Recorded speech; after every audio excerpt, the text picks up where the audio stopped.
हाँ जी, स्टार्ट। ठीक ठीक ਸਾਰੇ ਸੰਗਤੀਆਂ ਨੂੰ, ਦੋਸਤਾਂ ਨੂੰ, ਮਿੱਤਰਾਂ ਨੂੰ, ਬੇਲੀਆਂ ਨੂੰ ਤੇ ਸਹੇਲੀਆਂ ਨੂੰ ਜੀ ਆਇਆਂ ਨੂੰ। ਅੱਜ ਦੀ ਸਾਡੀ ਪੰਜਾਬੀ ਅਦਬੀ ਸੰਗਤ ਜਿਹੜੀ ਕਿ 32ਵੀਂ ਪੰਜਾਬੀ ਅਦਬੀ ਸੰਗਤ ਸਾਡੀ ਅੱਜ ਦੀ ਹੈ ਵੇ, ਅੱਜ ਦੇ ਹਵਾਲੇ ਨਾਲ, ਅੱਜ ਦੇ ਦਿਨ ਦੇ ਹਵਾਲੇ ਨਾਲ, 14 ਅਗਸਤ ਦੇ ਹਵਾਲੇ ਨਾਲ ਇਹ ਖਾਸ ਅੱਜ ਦੀ ਸਾਡੀ ਸੰਗਤ ਹੈਗੀ, ਇਹ ਖਾਸ ਮੌਜੂ ਤੇ ਪੰਜਾਬ ਦੀ ਵੰਡ ਤੇ, ਕਿਉਂਕਿ ਅੱਜ ਦੇ ਦਿਨ ਪੰਜਾਬ ਦੀ ਵੰਡ ਹੋਈ ਸੀ। 75 ਸਾਲ ਪਹਿਲੇ ਪੰਜਾਬ ਦੀ ਵੰਡ ਹੋਈ ਔਰ ਪੰਜਾਬ ਨੂੰ ਇੱਕ ਲਹੂ ਦੀ ਲਕੀਰ ਦੇ ਨਾਲ ਵੰਡ ਦਿੱਤਾ ਗਿਆ। ਉਸ ਬੰਦੇ ਨੇ ਉਹ ਲਕੀਰ ਮਾਰੀ ਜਿਹੜਾ ਇੱਥੇ ਦਾ ਜਾਣੂ ਹੀ ਨਹੀਂ ਸੀ। ਇੱਥੇ ਦੀ ਰਹਿਤਲ, ਇੱਥੇ ਦਾ ਵਸੇਬ, ਇੱਥੇ ਦੇ ਲੋਕਾਈ, ਉਹ ਜਾਣੂ ਨਹੀਂ ਸੀ। ਉਹ ਲਕੀਰ ਮਾਰ ਕੇ ਟੁਰ ਗਿਆ। ਤੇ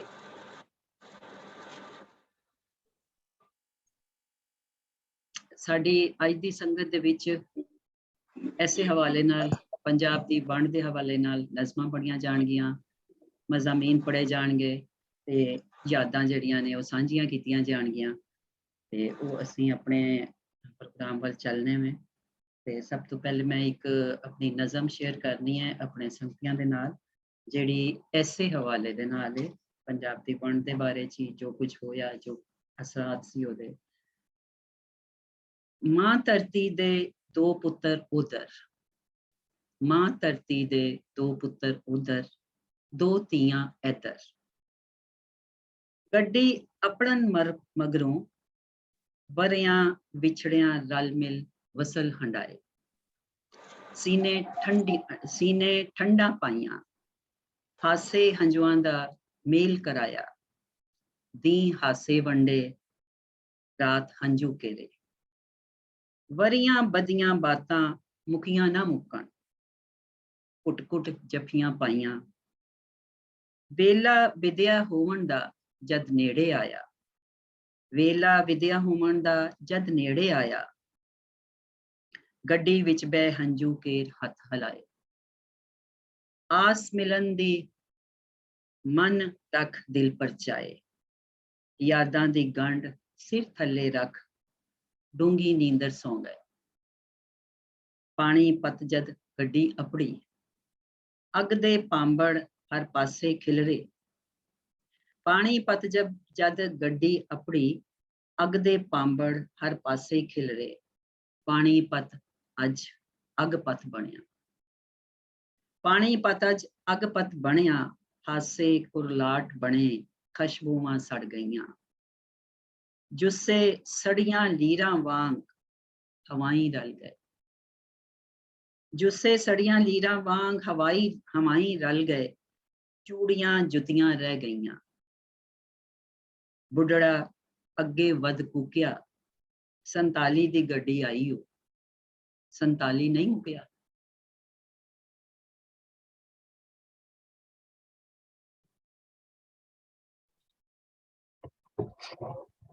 ਬਹੁਤ ਅੱਛੇ ਜੀ, ਬਹੁਤ ਆਲਾ ਬਹੁਤ ਵਧੀਆ ਸਬੀਨਾ ਜੀ, ਬਹੁਤ ਵਧੀਆ। ਬਹੁਤ ਸ਼ੁਕਰੀਆ ਜੀ। ਕੋਈ ਕਮੈਂਟ ਜਿਹੜਾ ਮੈਨੂੰ ਬਿਲਕੁਲ ਸੌਰੀ, ਗੋ ਹੈਡ। ਹਾਂਜੀ ਜੀ ਜੀ ਸਹੀਦ ਜੀ, ਸੌਰੀ ਤੁਸੀਂ ਬੋਲ ਰਹੇ ਸੋ, ਸੌਰੀ। ਅੱਛਾ ਹਾਂਜੀ, ਹੁਣ ਇੱਕ ਹੋਰ ਨਜ਼ਮ ਜਿਹੜੀ ਹੈ ਮਦੀਆ ਜੀ ਪੜ੍ਹਨਗੇ, ਔਰ ਇਹ ਨਜ਼ਮ ਉਸਤਾਦ ਦਾਮਨ ਦੀ ਔਰ ਜਿਹੜੇ ਨੇ ਸ਼ਿਵ ਕੁਮਾਰ ਜੀ, ਉਹਨਾਂ ਦੀਆਂ ਇੱਕ ਨਜ਼ਮ ਪੜ੍ਹਨਗੇ ਜੀ। ਮਦੀਆ ਜੀ। ਬਹੁਤ ਸ਼ੁਕਰੀਆ। Okay, so ਆਜ਼ਾਦੀ by ਉਸਤਾਦ ਦਾਮਨ। ਭਾਵੇਂ ਮੂੰਹ ਨਾ ਕਹੀਏ ਪਰ ਵਿੱਚੋਂ ਵਿੱਚ ਹੀ, ਖੋਏ ਤੁਸੀਂ ਵੀ ਹੋ, ਖੋਏ ਅਸੀਂ ਵੀ ਹਾਂ। ਇਹਨਾਂ ਆਜ਼ਾਦੀਆਂ ਹੱਥੋਂ ਬਰਬਾਦ ਹੋਣਾ, ਹੋਏ ਤੁਸੀਂ ਵੀ ਹੋ,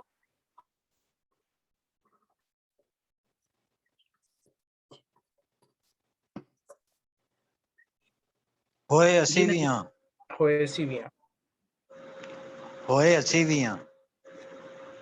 ਮੇਰੇ ਖਿਆਲ ਉਹਨਾਂ ਦੀ ਆਡੀਓ ਦੀ ਪ੍ਰੋਬਲਮ ਹੈ ਜੀ ਉਹਨਾਂ ਨੂੰ। ਹਾਂ। Can you hear me now? Sorry. ਹਾਂ ਜੀ ਜੀ ਰਿਪੀਟ ਕਰ ਦਿਓ, ਰਿਪੀਟ ਕਰੋ ਮਦਿਆ ਜੀ ਇਹਨੂੰ। Oh, should I say it again? Okay. ਹਮ, ਭਾਵੇਂ ਮੂੰਹ ਨਾ ਕਹੀਏ ਪਰ ਵਿੱਚੋਂ ਵਿੱਚੀ ਖੋਏ ਤੁਸੀਂ ਵੀ ਹੋ ਖੋਏ ਅਸੀਂ ਵੀ ਹਾਂ। ਇਹਨਾਂ ਆਜ਼ਾਦੀਆਂ ਹੱਥੋਂ ਬਰਬਾਦ ਹੋਣਾ ਹੋਏ ਤੁਸੀਂ ਵੀ ਹੋ ਹੋਏ ਅਸੀਂ ਵੀ ਹਾਂ। ਕੁਝ ਉਮੀਦ ਹੈ ਜ਼ਿੰਦਗੀ ਮਿਲ ਜਾਏਗੀ ਮੋਏ ਤੁਸੀਂ ਵੀ ਹੋ ਮੋਏ ਅਸੀਂ ਵੀ ਹਾਂ। ਜਿਉਂ ਦੀ ਜਾਨ ਈ ਮੌਤ ਦੇ ਮੂੰਹ ਅੰਦਰ ਦੋਏ ਤੁਸੀਂ ਵੀ ਹੋ ਦੋਏ ਅਸੀਂ ਵੀ ਹਾਂ। ਜਾਗਣ ਵਾਲਿਆਂ ਰੱਜ ਕੇ ਲੁੱਟਿਆ ਏ ਸੋਏ ਤੁਸੀਂ ਵੀ ਹੋ ਸੋਏ ਅਸੀਂ ਵੀ ਹਾਂ। ਲਾਲੀ ਅੱਖੀਆਂ ਦੀ ਪਈ ਦਸਤੀ ਏ ਰੋਏ ਤੁਸੀਂ ਵੀ ਹੋ ਰੋਏ ਅਸੀਂ ਵੀ ਹਾਂ। ਐਂਡ ਦੂਸਰੀ ਦੁੱਧ ਦਾ ਕਤਲ ਸ਼ਿਵ ਕੁਮਾਰ ਬਾਦਲ ਵੀ ਮੈਨੂੰ ਤੇ ਯਾਦ ਹੈ ਅੱਜ ਵੀ ਤੇ ਤੈਨੂੰ ਯਾਦ ਹੋਵੇਗਾ ਜਦੋਂ ਦੋਵਾਂ ਨੇ ਦਿਲ ਕੇ ਆਪਣੀ ਮਾਂ ਦਾ ਕਤਲ ਕੀਤਾ ਸੀ। ਮੇਰੀ ਦੁੱਧ ਦੀ ਉਮਰ ਮਾਂ ਦੇ ਕਤਲ ਸੰਗ ਕਤਲ ਹੋ ਗਈ ਸੀ ਤੇ ਠੰਡੇ ਦੁੱਧ ਦੀ ਉਹ ਲਾਸ਼ ਤੇਰੇ ਘਰ ਹੀ ਸੌਂ ਗਈ ਸੀ। That's it. Thank you. ਬਹੁਤ ਸ਼ੁਕਰੀਆ ਮਦਿਆ ਜੀ। Beautiful, Medea. Beautiful. very good, Wonderful. great selection, Awesome. बहुत अच्छी Thank selection। Very well you. read. हाँ Thank जी you. ਬਹੁਤ ਜ਼ਬਰਦਸਤ। ਅੱਛਾ ਜੀ, ਹੁਣ ਸਾਡੀ ਅਗਲੇ ਜਿਹੜੀ ਸੰਗਤੀ ਨੇ ਉਹ ਤਲਤ ਨਵੀਦ ਜੀ ਨੇ। ਤਲਤ ਨਵੀਦ ਸਾਡੇ ਨਵੇਂ ਸੰਗਤੀ ਨੇ। ਤਲਤ ਜੀ, ਜੀ ਆਇਆਂ ਨੂੰ ਤੁਹਾਨੂੰ। ਇਹ ਕਿਉਂਕਿ ਅੱਜ ਪਹਿਲੀ ਦਫਾ ਨਜ਼ਮ ਪੜ੍ਹਨਗੇ ਆਪਣੀ। ਇਹ ਉਰਦੂ ਵਿੱਚ ਤੇ ਪੰਜਾਬੀ ਵਿੱਚ ਸ਼ਾਇਰੀ ਕਰਦੇ ਨੇ ਔਰ ਅੱਜ ਕੱਲ੍ਹ ਇਹ ਕਹਾਣੀਆਂ ਵੀ ਲਿਖ ਰਹੇ ਨੇ ਔਰ ਇਹਨਾਂ ਦੀ ਜਲਦੀ ਇਹਨਾਂ ਦੀ ਸ਼ਾਇਰੀ ਦੀ ਕਿਤਾਬ ਆ ਰਹੀ ਹੈ ਤੇ ਅਸੀਂ ਉਮੀਦ ਕਰਨੇ ਮੈਂ ਕਿ ਇਹਨਾਂ ਦੀ ਕਹਾਣੀਆਂ ਦੀ ਕਿਤਾਬ ਵੀ ਜਲਦੀ ਆਏਗੀ। ਜੀ ਤਲਤ ਜੀ, ਤੁਸੀਂ ਆਪਣੀ ਨਜ਼ਮ ਜਿਹੜੀ ਹੈ ਉਹ ਹੁਣ ਸੁਣਾਓ ਸਾਨੂੰ ਸਾਰਿਆਂ ਨੂੰ।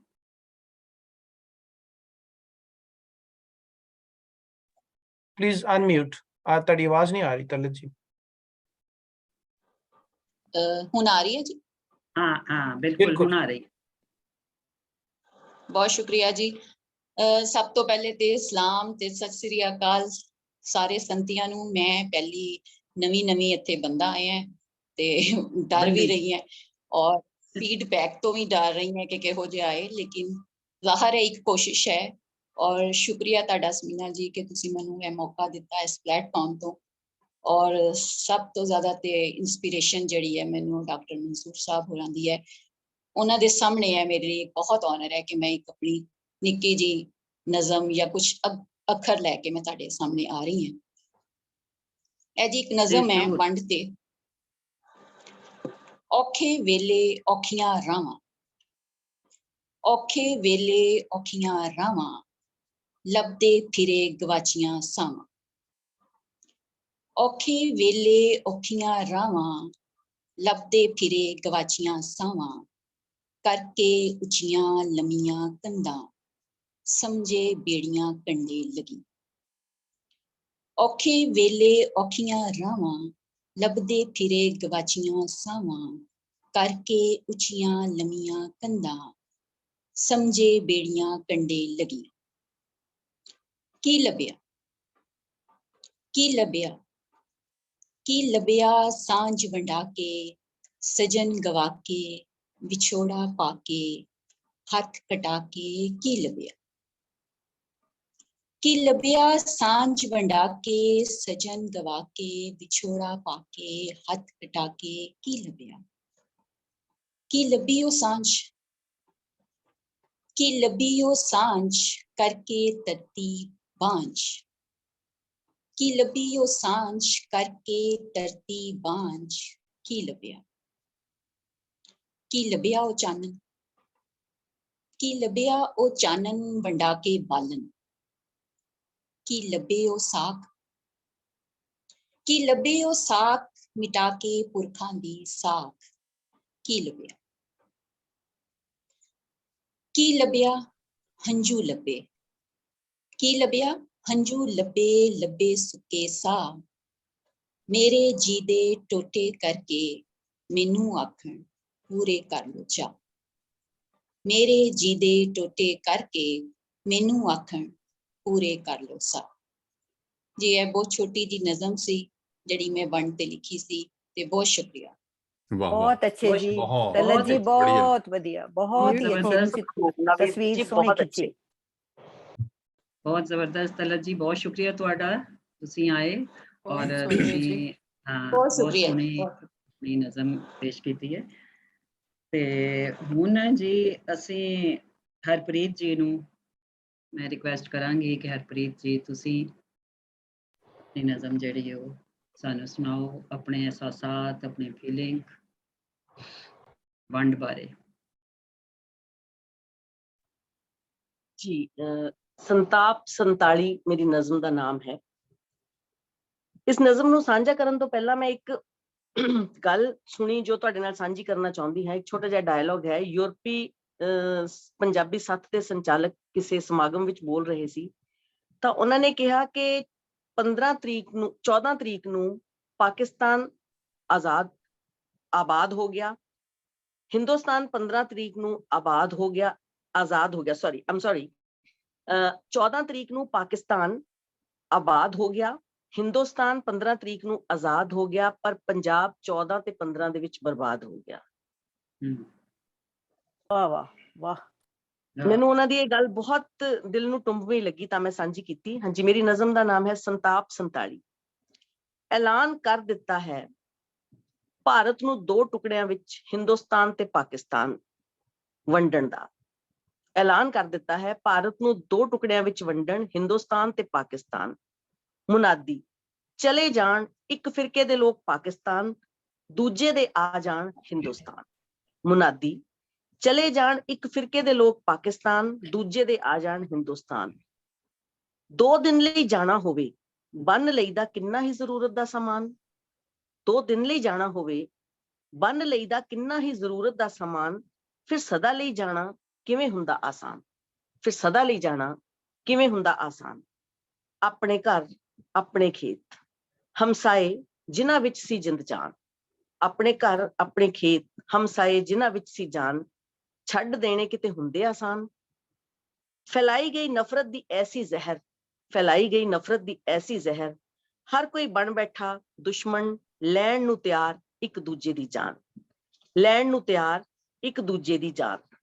ਮੋਹ ਦੀਆਂ ਤੰਦਾਂ ਕਦੀ ਨਹੀਂ ਟੁੱਟਦੀਆਂ, ਮੋਹ ਦੀਆਂ ਤੰਦਾਂ ਕਦੀ ਨਹੀਂ ਟੁੱਟਦੀਆਂ। ਆਪਣੀ ਮਿੱਟੀ ਵਿੱਚ ਹੁੰਦੀ ਹਰ ਕਿਸੇ ਦੀ ਜਾਨ, ਆਪਣੀ ਮਿੱਟੀ ਵਿੱਚ ਹੁੰਦੀ ਹਰ ਕਿਸੇ ਦੀ ਜਾਨ।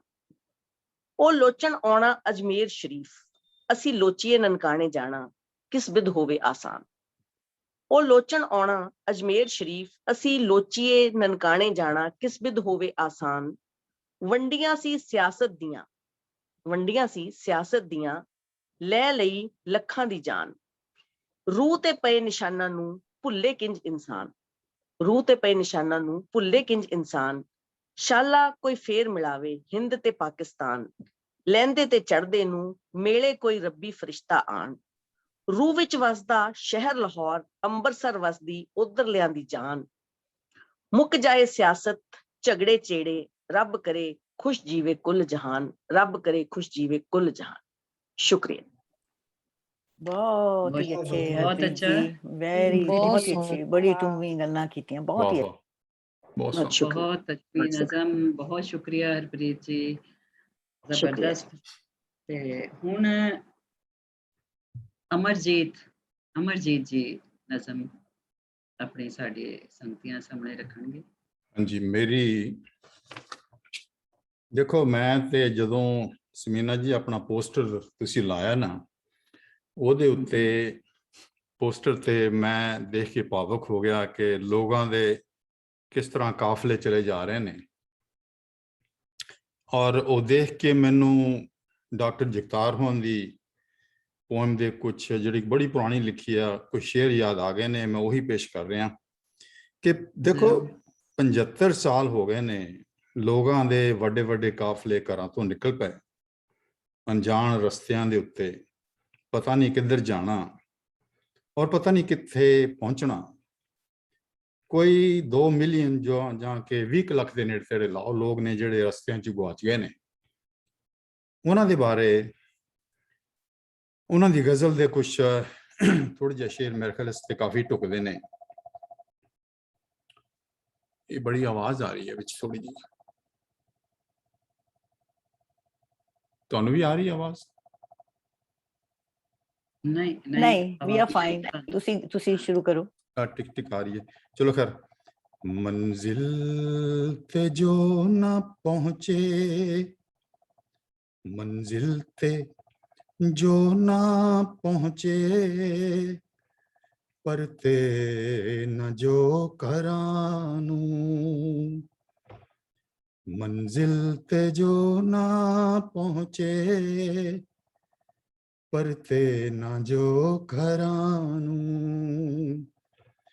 रावां ने खाले आए उन्हां मुसाफिरानू, रावां ने खाले आए उन्हां मुसाफिरानू। हैरानी दी गल है कि साडे ये हालत है इधर, और हिंदुस्तान च आज़ादी मनाई जा रही सी उस टाइम के उत्ते। दूसरा शेर है कि सड़दे हुए वणां नूं कोई ही गौलदा ए, सड़दे हुए वणां नूं कोई ही गौलदा है, कोई ही गौलदा है, लगदी है लास अगदी अपने जदों घरां नूं, लगदी है लास अगदी अपने जदों परां नूं, रावां ने खा लिया उन्हां मुसाफिरां नूं, उन्हां मुसाफिरां नूं,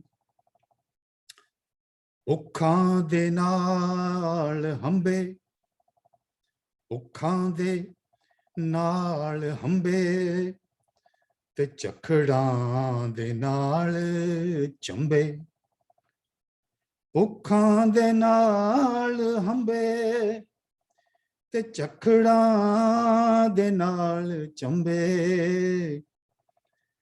लोकी उड़ीक दे नहीं रुतां नूं रहबरां नूं, लोकी उड़ीक दे नहीं रुतां नूं रहबरां नूं, रावां ने खा लिया उन्हां मुसाफिरां नूं, उन्हां मुसाफिरां नूं। आखिर विच है कि बाज़ां ने अंत उड़ना,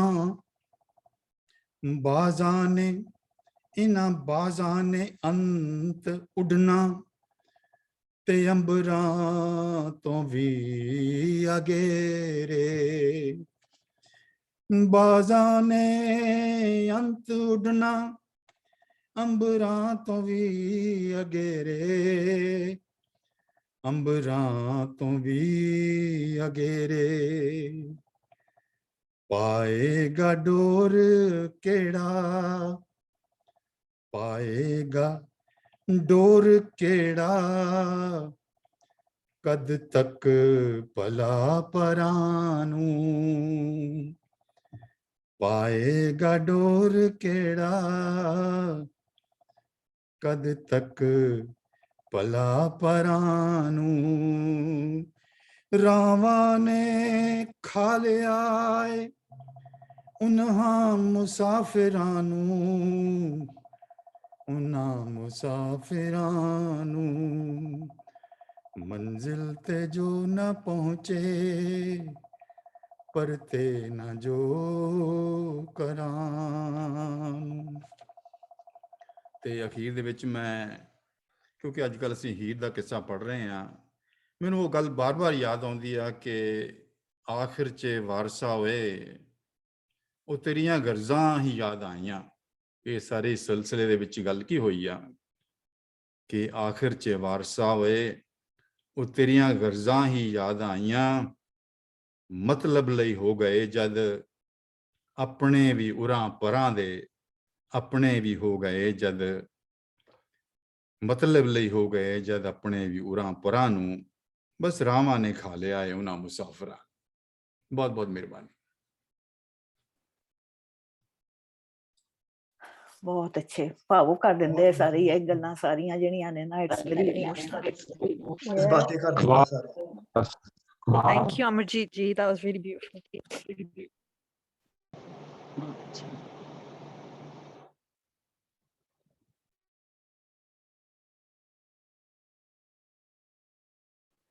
ਸੁਨੀਤਾ ਜੀ ਆਵਾਜ਼ ਨਹੀਂ ਆ ਰਹੀ। म्यूट ਤੇ ਆ ਤੁਸੀਂ ਹੁਣ ਵੀ ਹਾਂਜੀ ਹਾਂਜੀ ਹੁਣ ਆ ਰਹੀ ਹੈ? ਜੀ ਆ ਰਹੀ ਆ ਹੈ। ਰਹੀ ਹੈ, ਆ ਰਹੀ है ना? आ रही है। हाँ जी, हाँ जी। अमर जी, आवाज मेरी सुन रहे हो तुसी? ਹਾਂਜੀ ਸੁਣ ਰਹੇ ਹਾਂ ਜੀ।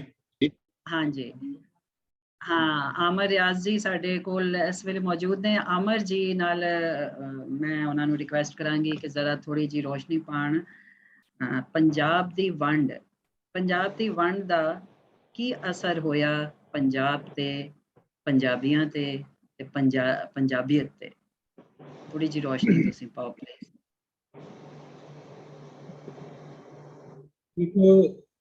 ਅਸੀਂ ਅੱਜ ਜਦੋਂ 2022 ਦੇ ਵਿੱਚ ਬੈਠ ਕੇ ਗੱਲ ਕਰ ਰਹੇ ਹਾਂ ਤੇ 2022 ਦੇ ਵਿੱਚ ਧਿਆਨ ਹੈਗੀ ਹੈ ਕਿ ਤੋਂ ਅਸੀਂ ਅੱਜ ਜਿਹੜਾ ਹੈਗਾ ਉਹ ਧਰਮ ਦੀ ਜਿਹੜੀ ਸਿਆਸਤ ਹੈਗੀ ਹੈ ਉਹ ਸਿਰ ਚੜ ਕੇ ਜਿਹੜਾ ਹੈਗਾ ਨਾ ਬੋਲ ਰਹੀ ਹੈ। ਭਾਰਤ ਵਿੱਚ ਵੀ ਤੇ ਪਾਕਿਸਤਾਨ ਵਿੱਚ ਵੀ।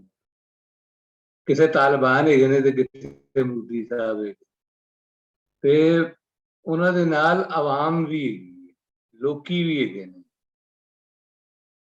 ਜੇ ਅਸੀਂ 47 ਦੀ ਵੰਡ ਦਾ ਨਤਾਰਾ ਕੀਤਾ ਹੁੰਦਾ ਟਾਈਮ ਤੇ, ਯਾਨੀ ਪੰਜਾਬ ਦੀ ਵੰਡ ਦਾ, ਉਹਨੂੰ ਇੰਡੀਆ ਦੀ ਵੰਡ ਕਹਿ ਕੇ ਅਸੀਂ ਖੱਜਲ ਨਾ ਹੋਏ।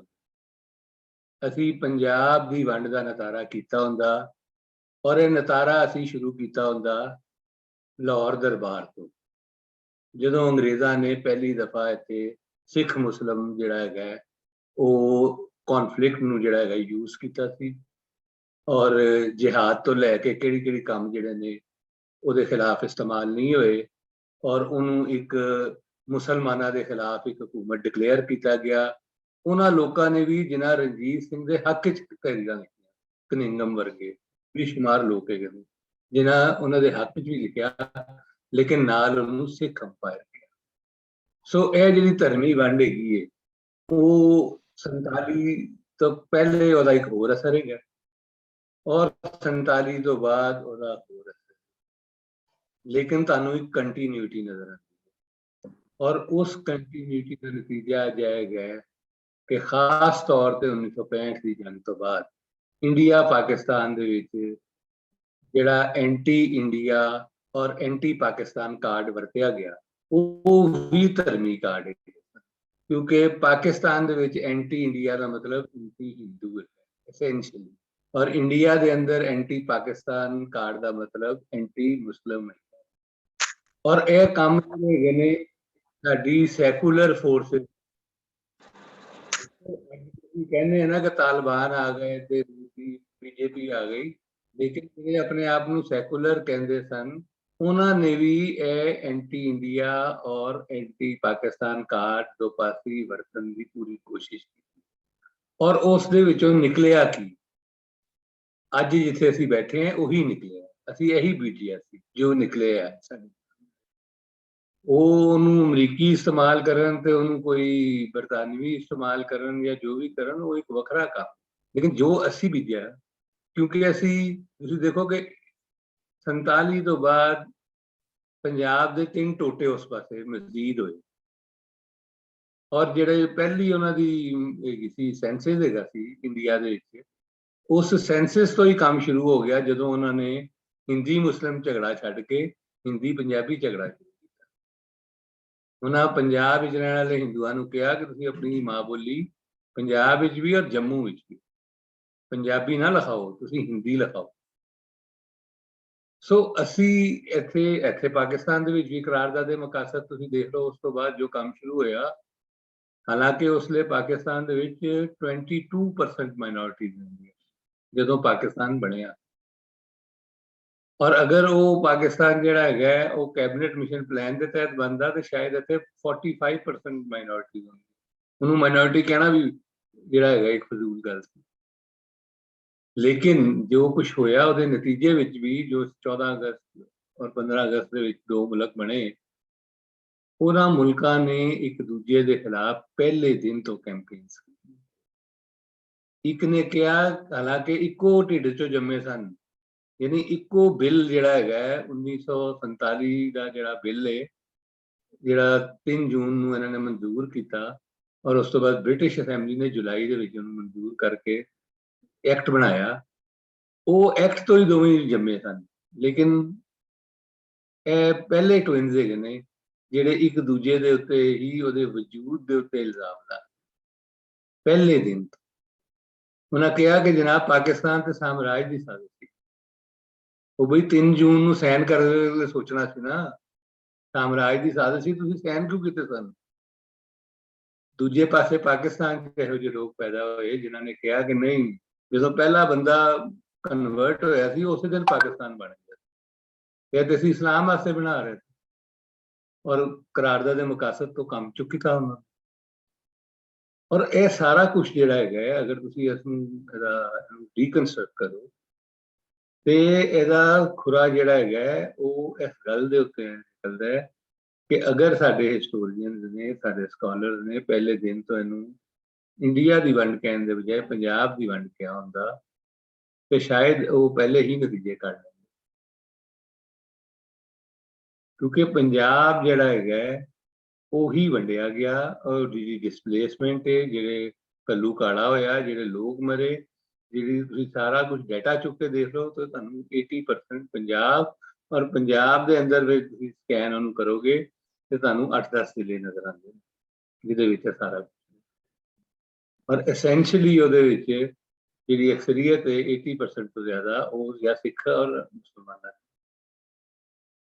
ਸੋ ਇਹ ਜਿਹੜੀ ਪੰਜਾਬ ਦੀ ਵੰਡ ਜਿਹੜੀ ਹੈਗੀ ਹੈ, ਇਹਦਾ ਅਸਰ ਜਿਹੜਾ ਹੈਗਾ ਉਹ ਬਹੁਤ ਗਹਿਰਾ ਹੈ ਔਰ ਇਹ ਮੁxtਲਿਫ ਰੰਗਾਂ ਦੇ ਅੰਦਰ ਅਸੀਂ ਦੇਖਦੇ ਹਾਂ 75 ਸਾਲਾਂ 'ਚ ਅੱਗੇ ਵਧੀ। ਕਿਉਂਕਿ ਅਸੀਂ ਮੁੱਢ ਤੋਂ ਹੀ ਇਹਨੂੰ ਮੰਨਦੇ ਨਹੀਂ ਹੈਗੇ। ਕੁਝ ਸਾਡੇ ਇੱਥੇ ਐਸੇ ਦੋਸਤ ਵੀ ਹੈਗੇ ਨੇ ਜਿਹੜੇ ਕਹਿੰਦੇ ਨੇ ਕਿ ਜਨਾਬ ਉਹ ਅੰਗਰੇਜ਼ ਸੈਕੂਲਰ ਹੈਗਾ, ਹਾਲਾਂਕਿ ਜਿੰਨਾ ਉਹਨਾਂ ਨੇ ਧਰਮ ਕਾਰਡ ਵਰਤਿਆ ਸ਼ਾਇਦ ਹੀ ਕਿਸੇ ਨੇ ਵਰਤਿਆ। ਬਾਦਸ਼ਾਹਾਂ ਦੇ ਤੇ ਇਲਜ਼ਾਮ ਹੀ ਹੈਗੇ ਨੇ, ਬਾਦਸ਼ਾਹ ਤੇ ਬਿਲਕੁਲ ਹੋਰ ਤਰ੍ਹਾਂ ਦਾ ਕੰਮ ਕਰਦੇ, ਜਿਹੜਾ ਬਾਦਸ਼ਾਹ ਦੇ ਖਿਲਾਫ ਹੁੰਦਾ ਫਿਰ ਉਹਨੂੰ ਮਾਰ ਦਿੰਦੇ। ਇਹਨਾਂ ਤੇ ਸਟੇਟ ਕਰਾਫਟ ਦਾ ਹਿੱਸਾ ਬਣਾਇਆ ਧਰਮ ਨੂੰ ਔਰ ਉਸ ਤੋਂ ਬਾਅਦ ਸਕੂਲ ਕਾਲਜ ਤੁਸੀਂ ਦੇਖੋ ਹਰ ਚੀਜ਼ ਦੇ ਵਿੱਚ ਧਰਮ ਦੀ ਵੰਡ ਜਿਹੜੀ ਉਹ ਪਾਈ। ਖੁਦ ਪੰਜਾਬ ਦੇ ਅੰਦਰ ਜੋ ਕੁਛ ਉਹਨਾਂ ਨੇ ਕੀਤਾ ਔਰ ਉਹਨਾਂ ਨੇ ਸਿੱਖਾਂ ਨੂੰ ਕਿਹਾ ਕਿ ਪੰਜਾਬੀ ਪੜ੍ਹੋ ਲੇਕਿਨ ਗੁਰਮੁਖੀ ਦੇ ਵਿੱਚ। ਸ਼ਾਹਮੁਖੀ ਜਿਹੜੀ ਹੈਗੀ ਹੈ ਉਹ ਗਾਇਬ ਕਰਤੀ ਔਰ ਪੰਜਾਬੀ ਮੁਸਲਮਾਨ ਜਿਹੜੇ ਪੰਜਾਬ ਵਿੱਚ ਅਕਸਰੀਅਤ ਦੇ ਸਨ ਕੱਲ ਵੀ ਔਰ ਅੱਜ ਵੀ, ਉਹਨਾਂ ਨੂੰ ਕਿਹਾ ਕਿ ਜਨਾਬ ਤੁਹਾਡੀ ਜ਼ੁਬਾਨ ਉਰਦੂ ਹੀ, ਯਾਨੀ ਇੱਕੋ ਝਗੜਾ ਜਿਹੜਾ ਉਰਦੂ ਔਰ ਹਿੰਦੀ ਝਗੜਾ ਹੈਗਾ ਸੀ ਉਹ ਵੀ 2 ਨੰਬਰ ਝਗੜਾ ਸੀ, ਲੇਕਿਨ ਉਹਦੇ ਵਿੱਚੋਂ ਪੰਜਾਬ ਦੇ ਵਿੱਚ ਉਹ ਹੋਰ ਤਰ੍ਹਾਂ ਦਾ ਝਗੜਾ ਬਣਾਇਆ। ਅਸੀਂ ਇਹਨਾਂ ਸਾਰੀ ਚੀਜ਼ਾਂ ਤੇ ਗੌਰ ਨਹੀਂ ਕੀਤਾ। ਗੌਰ ਕੀਤਾ ਹੁੰਦਾ ਤੇ ਅਸੀਂ ਇਹ ਕੁਛ ਨਾ ਕਰ ਰਹੇ ਹੁੰਦੇ। ਪਰ ਤੁਸੀਂ ਦੇਖੋਗੇ 75 ਸਾਲਾਂ ਦੇ ਅੰਦਰ ਉਧਰ ਔਰ ਇੱਧਰ ਸਵਾਏ ਇਹਦੇ ਕਿ ਦੋਵਾਂ ਨੇ ਬੰਬ ਬਣਾ ਲਿਆ, ਉਸ ਤੋਂ ਇਲਾਵਾ ਜਿਹੜਾ ਹੈਗਾ ਨਾ ਕੰਮ ਬੜੇ ਮਾੜੇ। ਪਰ ਹੁਣ ਉਹ ਬੰਬ ਹੀ ਸਾਹਮਣੇ ਫਿਰਦੇ ਨੇ। ਜਿਹੜੀ ਇੱਕ ਇੱਥੇ ਇੱਕ ਸਿਲਸਿਲੇ ਹੈਗੇ ਸਨ, ਤੁਸੀਂ ਇਹ ਦੇਖੋ ਕਿ ਇਸ ਅਸੀਂ ਡਿਜੀਟਲ ਲਹਿਰ ਦੇ ਵਿੱਚ ਬੈਠ ਕੇ ਇੱਥੇ ਗੱਲ ਕਰ ਰਹੇ, ਮੁxtਲਿਫ ਜਗ੍ਹਾ ਤੇ ਬੈਠੇ ਲੋਕ ਗੱਲ ਕਰ ਰਹੇ ਨੇ। ਇਹ ਸਰਹੱਦਾਂ ਜਿਹੜੀਆਂ ਹੈਗੀਆਂ ਨੇ ਬੰਨੀ ਰੱਖਣ ਆਪਣੀ ਜਗ੍ਹਾ ਦੇ ਉੱਤੇ, ਪਾਸਪੋਰਟ ਨਾ ਦੇਣ, ਕੈਂਸਲ ਕਰ ਦੇਣ, ਹਰ ਚੀਜ਼ ਕਰ ਦੇਣ, ਪਰ ਡਿਜੀਟਲ ਜਿਹੜਾ ਇਹ ਦੇ ਗਿਆ ਉਹਨੂੰ ਕਿੱਥੇ ਲੈ ਜਾਂਦੇ। ਚੀਜ਼ਾਂ ਤੇ ਬਦਲਣੀਆਂ ਹੈਗੀਆਂ, ਅੱਜ ਉਹਦੀ ਜ਼ਿਆਦਾ ਤੁਹਾਡਾ ਪ੍ਰੋਗਰਾਮ ਉਹਦਾ ਅਲਾਮਤ ਹੈਗੀ ਹੈ। ਤੇ ਮੇਰਾ ਵੀ ਇਹ ਖਿਆਲ ਹੈਗਾ ਕਿ ਜਦੋਂ ਤੱਕ ਅਸੀਂ ਜਿਹੜਾ ਹੈਗਾ ਪੰਜਾਬ ਦੀ ਵੰਡ, ਇੱਕ ਤੇ ਅਸੀਂ ਖਲੋ ਕੇ ਕਹਿੰਦੇ ਕਿ ਪੰਜਾਬ ਦੀ ਵੰਡ ਕੀਤੀ, ਪਰ ਦੂਸਰਾ ਇਹ ਗੱਲ ਕਹਿਣੀ ਪਏਗੀ ਕਿ ਇਹਦੇ ਵਿੱਚ ਜਿਹੜੇ ਵੀ ਪਲੇਅਰਾਂ ਨੇ ਕਿਰਦਾਰ ਅਦਾ ਕੀਤਾ ਉਹ 47 ਤੋਂ ਬਾਅਦ ਵੀ ਜਾਰੀ ਮੁੱਕਿਆ ਨਹੀਂ। 47 ਦੇ ਵਿੱਚ ਉਹਦੀ ਸ਼ਕਲਾਂ ਬਦਲ ਗਈਆਂ, ਉਹਦੇ ਕਿਰਦਾਰ ਬਦਲ ਗਏ, ਲੇਕਿਨ ਉਹ ਅੱਜ ਤੱਕ ਜਾਰੀ ਰਿਹਾ। ਔਰ ਖਾਸ ਤੌਰ ਤੇ ਮੈਂ ਕਹਾਂਗਾ ਜਦੋਂ ਤਰੱਕੀ ਪਸੰਦ ਨਹੀਂ ਪ੍ਰੋਗਰੈਸਿਵ ਸੈਕੂਲਰ ਫੋਰਸਿਸ ਧਰਮ ਕਾਰਡ ਇਸਤੇਮਾਲ ਕਰ ਕਸ਼ਮੀਰ ਜਿਹੜਾ ਹੈਗਾ ਨਾ, ਫਿਰ ਉਹ ਤੁਸੀਂ ਜਿਹੜਾ ਹੈਗਾ ਇਹੀ ਨਤੀਜਾ ਨਿਕਲਦਾ। ਔਰ ਇਹ ਸਾਡੇ ਉੱਤੇ ਇਹ ਐਸੇ ਸਭ ਲੋਕਾਂ ਨੇ ਜਿਹਨੂੰ ਜਿੱਥੇ ਸੂਟ ਕਰਦਾ ਸੀ, ਅਸੀਂ ਆਪ ਪਾਕਿਸਤਾਨ ਦੇ ਜਦੋਂ ਪ੍ਰੋਗਰੈਸਿਵ ਲਹਿਰ ਵਿੱਚ ਗਏ ਤੇ ਕੋਈ ਕਜ਼ਾਫੀ ਸਾਡਾ ਲੀਡਰ ਹੈਗਾ ਸੀ ਤੇ ਕੋਈ ਸਦਾਮ ਹੁਸੈਨ ਦਾ ਲੀਡਰ ਬਣਾਈ ਫਿਰਦਾ ਸੀ। ਯਾਨੀ ਉਹ ਐਸੇ ਕਿਸਮ ਕਿ ਆਪਣੇ ਇਲਾਕਿਆਂ ਦੇ ਅੰਦਰ ਜਿਹੜਾ ਹੈਗਾ ਉਹ ਖੌਫਨਾਕ ਕਿਸਮ ਦਾ ਜ਼ਬਰ ਕਾਇਮ ਕੀਤਾ।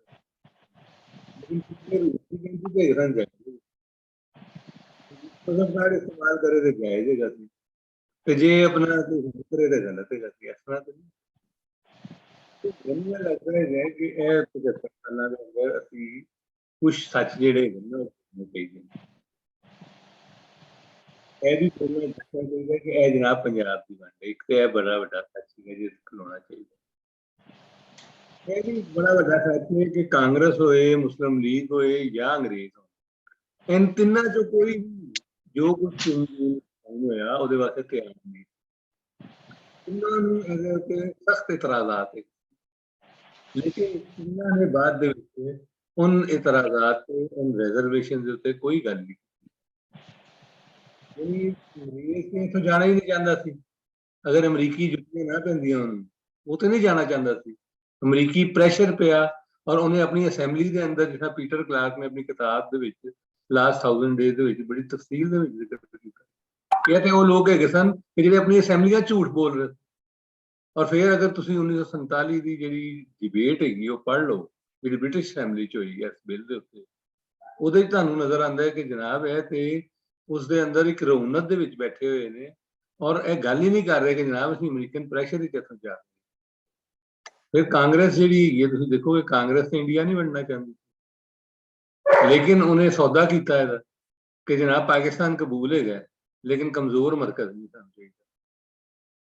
ਔਰ ਪਾਕਿਸਤਾਨ ਜਿਹੜਾ ਹੈਗਾ ਉਹਦੇ ਉੱਤੇ ਵੀ ਤੁਸੀਂ ਦੇਖ ਲਓ ਕਿ ਉਹਨਾਂ ਨੇ ਕਿਸ ਤਰ੍ਹਾਂ ਇਹਦੇ ਉੱਤੇ ਕੰਪਰੋਮਾਈਜ਼ ਕੀਤਾ ਕਿ ਜਦੋਂ ਸਾਰੇ ਮੁਸਲਿਮ ਮੈਂਬਰ ਜਿਹੜੇ ਨੇ ਸਮੇਤ ਯੂਨੀਅਨਿਸਟਾਂ ਦੇ, ਪਰ ਈਵਨ ਬੰਗਾਲ ਦੇ ਅੰਦਰ ਜਿਹੜੇ ਮੁਸਲਿਮ ਲੀਗ ਤੋਂ ਇਲਾਵਾ ਮੈਂਬਰ ਹੈਗੇ ਸਨ, ਉਹਨਾਂ ਸਾਰਿਆਂ ਨੇ 120 ਮੈਂਬਰਾਂ ਨੇ 210 ਦੀ ਅਸੈਂਬਲੀ ਦੇ ਵਿੱਚ ਬੰਗਾਲ ਦੇ ਵਿੱਚ ਯੂਨਾਈਟਿਡ ਬੰਗਾਲ ਦੇ ਹੱਕ ਵੋਟ ਦਿੱਤਾ।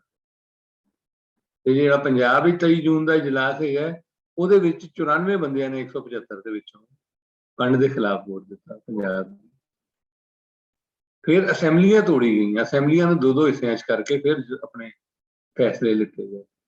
तो मुस्लिम लीग ने दोवां जगह के उत्ते जिहड़ा हैगा ਉਹ ਵੰਡ ਦੇ ਖਿਲਾਫ ਵੋਟ ਪੰਜਾਬ ਦੀ ਵੀ ਔਰ ਬੰਗਾਲ 47 ਤੋਂ ਬਾਅਦ ਇਹਦਾ ਜ਼ਿਕਰ ਨਹੀਂ ਕੀਤਾ ਬਈ ਉਹ ਅਗਰ ਤੁਸੀਂ ਵੰਡ ਦੇ ਖਿਲਾਫ ਹੋ ਤੇ ਤੁਹਾਡੇ ਕੋਲ 40% ਤੋਂ ਜ਼ਿਆਦਾ ਜਿਹੜਾ ਹੈਗਾ ਨਾਨ ਮੁਸਲਿਮ ਹੋਣ ਤੇ ਅਗਰ ਤੁਸੀਂ ਇਸਲਾਮ ਵਾਸਤੇ ਬਣਾ ਰਹੇ ਹੋ ਪਾਕਿਸਤਾਨ ਤੇ ਉਹ ਫਿਰ 40% ਨੂੰ ਕਿਉਂ ਲੈ ਰਹੇ ਹੋ ਯਾਨੀ 23 ਜੂਨ ਨੂੰ ਤੁਸੀਂ ਇਹ ਕਹਿ ਰਹੇ ਹੋ 1947 ਨੂੰ ਕਿ ਤੁਹਾਨੂੰ 40% ਹੋਰ ਮਤਲਬ ਹੈ ਕਿ ਨਾਨ ਮੁਸਲਿਮ ਚਾਹੀਦੇ ਨੇ ਔਰ ਤੁਸੀਂ ਉਹਦੇ ਵਾਸਤੇ ਵੋਟ ਦੇ ਰਹੇ ਹੋ ਅਸੈਂਬਲੀਆਂ ਦੇ ਅੰਦਰ। ਲੇਕਿਨ ਇਹ ਬਾਅਦ ਦੇ ਵਿੱਚ ਘੜਿਆ ਗਿਆ। ਬਰਤਾਨੀਆ ਨੇ ਕਿਹਾ ਕਿ ਅਸੀਂ ਦੁਨੀਆ ਦੀ ਬੜੀ ਵੱਡੀ ਮਿਸਾਲ ਕਾਇਮ ਕੀਤੀ ਹੈ ਔਰ ਬੇਸ਼ਰਮੀ ਨਾਲ ਇਹ ਗੱਲ ਕਹੀ ਕਿ ਜਨਾਬ ਅਸੀਂ ਖੂਨ ਬਹਾਏ ਬਗੈਰ ਜਿਹੜਾ ਟ੍ਰਾਂਸਫਰ ਆਫ ਪਾਵਰ ਭੁੱਲ ਗਏ ਕਿ ਕਿੰਨਾ ਵੱਡਾ ਕਤਲੇਆਮ ਹੋਇਆ ਤਾਰੀਖ ਦਾ ਸਭ ਤੋਂ ਵੱਡਾ ਕਤਲੇਆਮ ਜਿਹੜਾ ਉਹ ਹੋਇਆ ਲੇਕਿਨ ਉਹਨਾਂ ਉਹ ਭੁੱਲ ਗਏ ਉਹਨੂੰ ਔਰ ਉਹ ਜਿਹੜੇ ਉੱਥੋਂ ਆਕਸਫੋਰਡ ਪੜ੍ਹ ਕੇ ਆਉਂਦੇ ਨੇ ਉਹ ਵੀ ਸਾਰੇ ਜਿਹੜੇ ਹੈਗੇ ਨੇ ਉਹ ਇੰਦੇ ਰਿਸਰਚਰ ਹੈਗੇ ਉਹਨਾਂ ਕਦੀ ਉਹਦੀ ਜ਼ਿਕਰ ਨਹੀਂ ਕਰਨਾ ਕਿ ਹੋਇਆ ਕੀ ਔਰ ਕਿੰਨਾ ਖੌਫਨਾਕ ਹੀ ਸੀ ਸਾਰਾ ਕੰਮ ਔਰ ਉਹ ਕਿਸ ਰੌਨਕ ਦੇ ਵਿੱਚ ਅਸੈਂਬਲੀ ਦੇ ਵਿੱਚ ਡਿਬੇਟਸ ਕਰ ਰਹੇ ਸੀ ਜਿਹੜੀ ਜੁਲਾਈ 47 ਦੇ ਵਿੱਚ ਹੋਈ ਸੋ ਮੈਨੂੰ ਇਹ ਲੱਗਦਾ ਹੈਗਾ ਕਿ 75 ਵਰਿਆਂ ਦੇ ਵਿੱਚ ਹਲੇ ਵੀ ਬਹੁਤ ਸਾਰਾ ਕੰਮ ਪਿਆ ਹੈਗਾ ਜਿਹੜਾ ਕਰਨਾ ਇਹ ਮੁਸਲਿਮ ਲੀਗ ਕਾਂਗਰਸ ਤੋਂ ਪਰਾਂ ਹੋ ਕੇ ਸਾਨੂੰ ਚੀਜ਼ਾਂ ਨੂੰ ਦੇਖਣਾ ਪਏਗਾ ਅਕਾਲੀ ਦਲ ਤੋਂ ਪਰਾਂ ਹੋ ਕੇ ਦੇਖਣਾ ਪਏਗਾ ਸਮਝਣਾ ਪਏਗਾ ਲੇਕਿਨ ਇਹ ਗੱਲ ਪੱਕੀ ਹੈ ਕਿ ਪੰਜਾਬ ਦਾ ਨਤਾਰਾ ਜਿਹੜਾ ਹੈਗਾ ਉਹ ਨਹੀਂ ਇਹਨਾਂ ਨੇ ਕੀਤਾ ਤੇ ਉਹਦਾ ਨਤੀਜਾ ਅੱਜ ਭੁਗਤ ਰਹੇ ਨੇ ਅਕ੍ਰੋਸ ਦਾ ਬਾਰਡਰ ਤੋਂ। ਸ਼ੁਕਰੀਆ।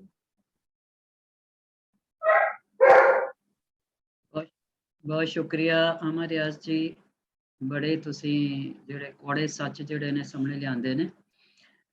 ਤੇ ਹੁਣ ਜੇ ਗੁਰਦਾਸ ਡਡਵਾਲ ਜੀ, ਉਹ ਇੱਕ ਆਰਟੀਕਲ ਜਿਹੜਾ ਹੈ ਉਹ ਪੜ੍ਹਨਾ ਚਾਹਣਗੇ।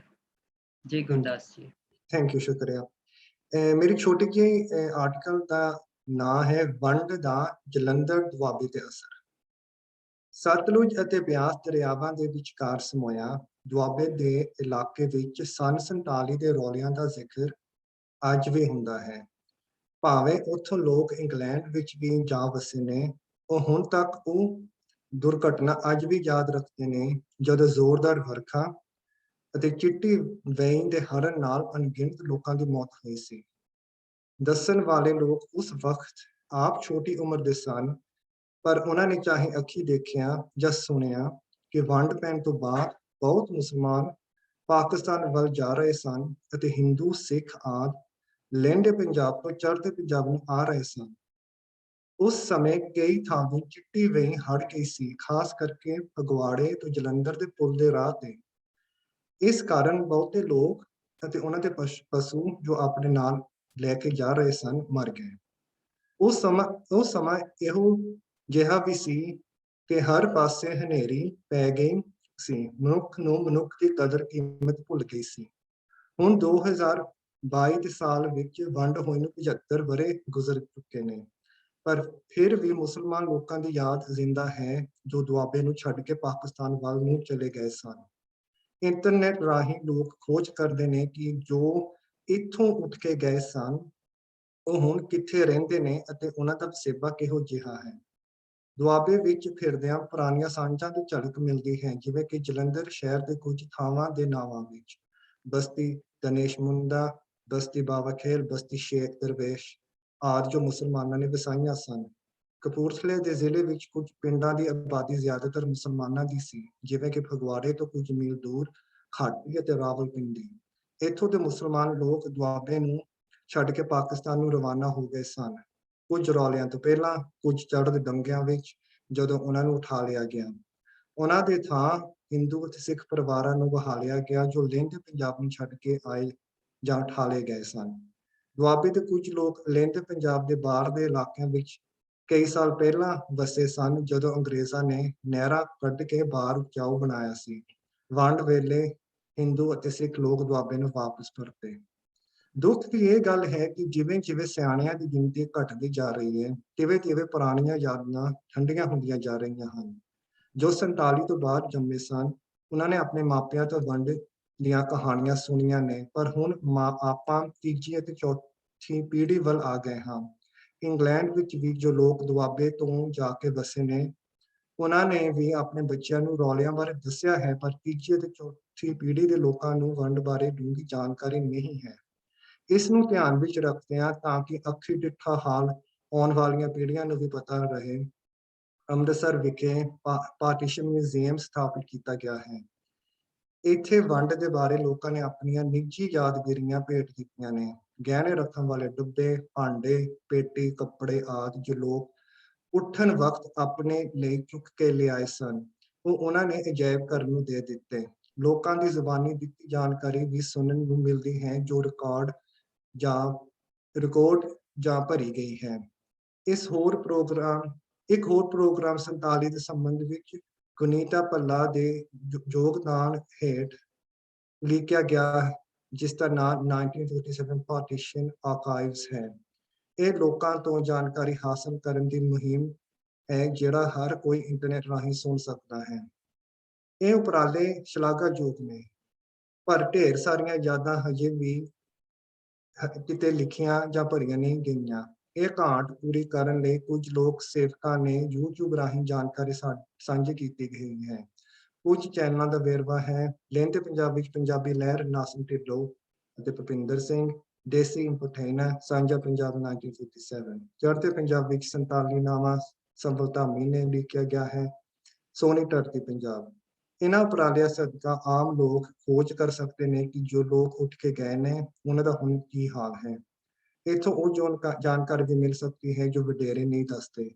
ਨਾਲ ਨਾਲ ਉਹ ਵੀ ਕਹਾਣੀਆਂ ਦਰਸਾਈਆਂ ਜਾਂਦੀਆਂ ਨੇ ਜਿਹੜੀਆਂ ਇਨਸਾਨੀਅਤ ਜ਼ਾਹਰ ਕਰਦੀਆਂ ਨੇ ਕਿ ਜਿਨ੍ਹਾਂ ਨੇ ਆਪਣੇ ਤੋਂ ਦੂਜੇ ਧਰਮ ਦੇ ਲੋਕਾਂ ਦੀ ਹਿਫਾਜ਼ਤ ਕੀਤੀ।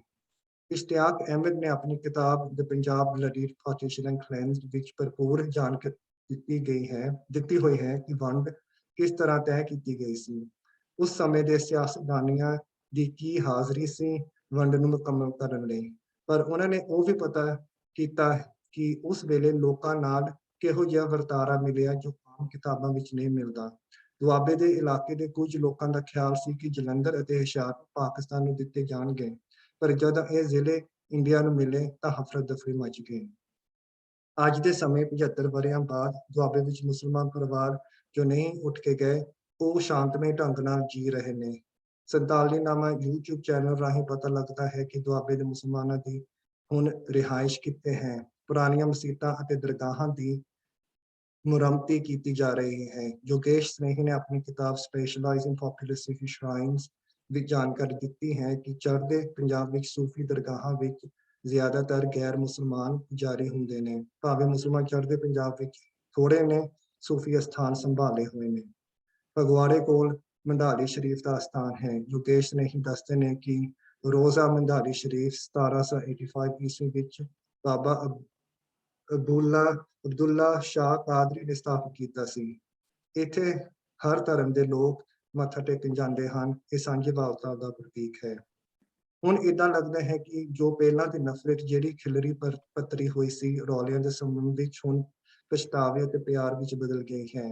ਸਲਮਾਨ ਰਸ਼ੀਦ ਦੀ ਕਿਤਾਬ ਅਚਾਨਕ ਮੈਡਨੈਸ ਮੈਮੋ ਪਾਰਟੀਸ਼ਨ ਦੀ ਚਰਚਾ ਅਖਬਾਰਾਂ ਵਿੱਚ ਹੋਈ ਹੈ। ਸਲਮਾਨ ਰਸ਼ੀਦ ਨੇ ਆਪਣੀ ਕਿਤਾਬ ਵਿੱਚ ਆਪਣੇ ਪਰਿਵਾਰ ਦੀ ਦਾਸਤਾਨ ਦਿੱਤੀ ਹੈ। ਜੋ ਕਿ ਸਮੇਂ ਸਲਮਾਨ ਰਸ਼ੀਦ ਦਾ ਪਰਿਵਾਰ ਲਾਹੌਰ ਵਿੱਚ ਰਹਿੰਦਾ ਹੈ। ਉਸ ਦਾ ਪਿਛੋਕੜ ਜਲੰਧਰ ਜ਼ਿਲ੍ਹੇ ਦੇ ਪਿੰਡ ਉਗੀ ਵਿੱਚ ਹੈ ਜੋ ਨਕੋਦਰ ਤਹਿਸੀਲ ਵਿੱਚ ਸਥਿਤ ਹੈ। ਵੰਡ ਤੋਂ ਪਹਿਲਾਂ ਉਸ ਦਾ ਪਰਿਵਾਰ ਜਲੰਧਰ ਸ਼ਹਿਰ ਵਿੱਚ ਵੀ ਰਿਹਾਇਸ਼ ਕਰਦੇ ਸਨ। ਸਲਮਾਨ ਰਸ਼ੀਦ 2008 ਅਤੇ 2010 ਵਿੱਚ ਚੜ੍ਹਦੇ ਪੰਜਾਬ ਨੂੰ ਆਏ। ਉਸਨੇ ਆਪਣੇ ਪਰਿਵਾਰ ਦਾ ਜੱਦੀ ਘਰ ਲੱਭ ਲਿਆ। ਉਹਨਾਂ ਨੇ ਉਸ ਪਰਿਵਾਰ ਦੇ ਨਾਲ ਗੱਲਬਾਤ ਵੀ ਕੀਤੀ ਜਿਸ ਨੇ ਸਲਮਾਨ ਰਸ਼ੀਦ ਦੇ ਘਰ ਵਾਲਿਆਂ ਤੇ ਹਮਲੇ ਕੀਤੇ, ਜਿਸ ਕਾਰਨ ਮੌਤਾਂ ਹੋਈਆਂ। ਪਰ ਈਰਖਾ ਦੇ ਬਜਾਏ ਇਸ ਮੁਲਾਕਾਤ ਦੌਰਾਨ ਮੁਆਫੀ ਮੰਗਣੀ ਅਤੇ ਮੁਆਫੀ ਦੇਣ ਦਾ ਨਤੀਜਾ ਨਿਕਲਿਆ। ਹਰ ਕੋਈ ਮੁਆਫੀ ਮੰਗਣ ਜਾਂ ਮੁਆਫੀ ਦੇਣ ਤੱਕ ਉਪੜਿਆ ਨਹੀਂ, ਪਰ ਇੱਕ ਹਿੱਲਾ ਕਰ ਸਕਦੇ ਹਾਂ ਕਿ ਹਰ ਸਾਲ ਰੌਲਿਆਂ ਨੂੰ ਚੇਤੇ ਕੀਤਾ ਜਾਵੇ, ਜਿਉਂਦਿਆਂ ਨੂੰ ਸਨਮਾਨ ਕੀਤਾ ਜਾਵੇ ਅਤੇ ਮਰਿਆਂ ਨੂੰ ਸ਼ਰਧਾਂਜਲੀ ਦਿੱਤੀ ਜਾਵੇ। ਜ਼ਰੂਰੀ ਨਹੀਂ ਕਿ ਇਹ ਦਿਨ ਅਗਸਤ ਵਿੱਚ ਰੱਖਿਆ ਜਾਵੇ। ਬਹੁਤ ਲੋਕ ਵੰਡ ਤੋਂ ਬਾਅਦ ਉੱਠ ਕੇ ਗਏ, ਹੋ ਸਕਦਾ ਕਿ ਸਤੰਬਰ ਵਿੱਚ ਇੱਕ ਦਿਨ ਚੁਣਿਆ ਜਾਵੇ। ਤੇ ਇਹ ਮੇਰਾ ਲੇਖ ਮੁਕਤਾ ਹੈ। ਪਰ ਮੈਂ ਇੱਕ ਹੋਰ ਖੋਜ ਕੀਤੀ ਹੈ ਕਿ ਅਕਾਲ ਤਖਤ ਵਿੱਚ ਅਰਦਾਸ ਕੀਤੀ ਜਾਣੀ 16 ਅਗਸਤ ਨੂੰ ਜੋ ਮਰੇ ਆ ਉਹਨਾਂ ਨੂੰ ਸ਼ਰਧਾਂਜਲੀ ਦੇਣ ਲਈ। ਸੋ ਹੋ ਸਕਦਾ ਇਸ ਤਰੀਕੇ ਦੇ ਪ੍ਰੋਗਰਾਮ ਹੋਰ ਵੀ ਆਪਾਂ ਕਰ ਸਕਾਂਗੇ। Thank you. ਬਹੁਤ ਸ਼ੁਕਰੀਆ ਗੁਰਦਾਸ ਜੀ, ਬਹੁਤ ਸੋਹਣਾ, ਬਹੁਤ ਅੱਛਾ ਤੁਸੀਂ ਬਹੁਤ ਆਰਟੀਕਲ ਪੜ੍ਹਿਆ। ਵਧੀਆ, very nice Very article. beautiful, yeah.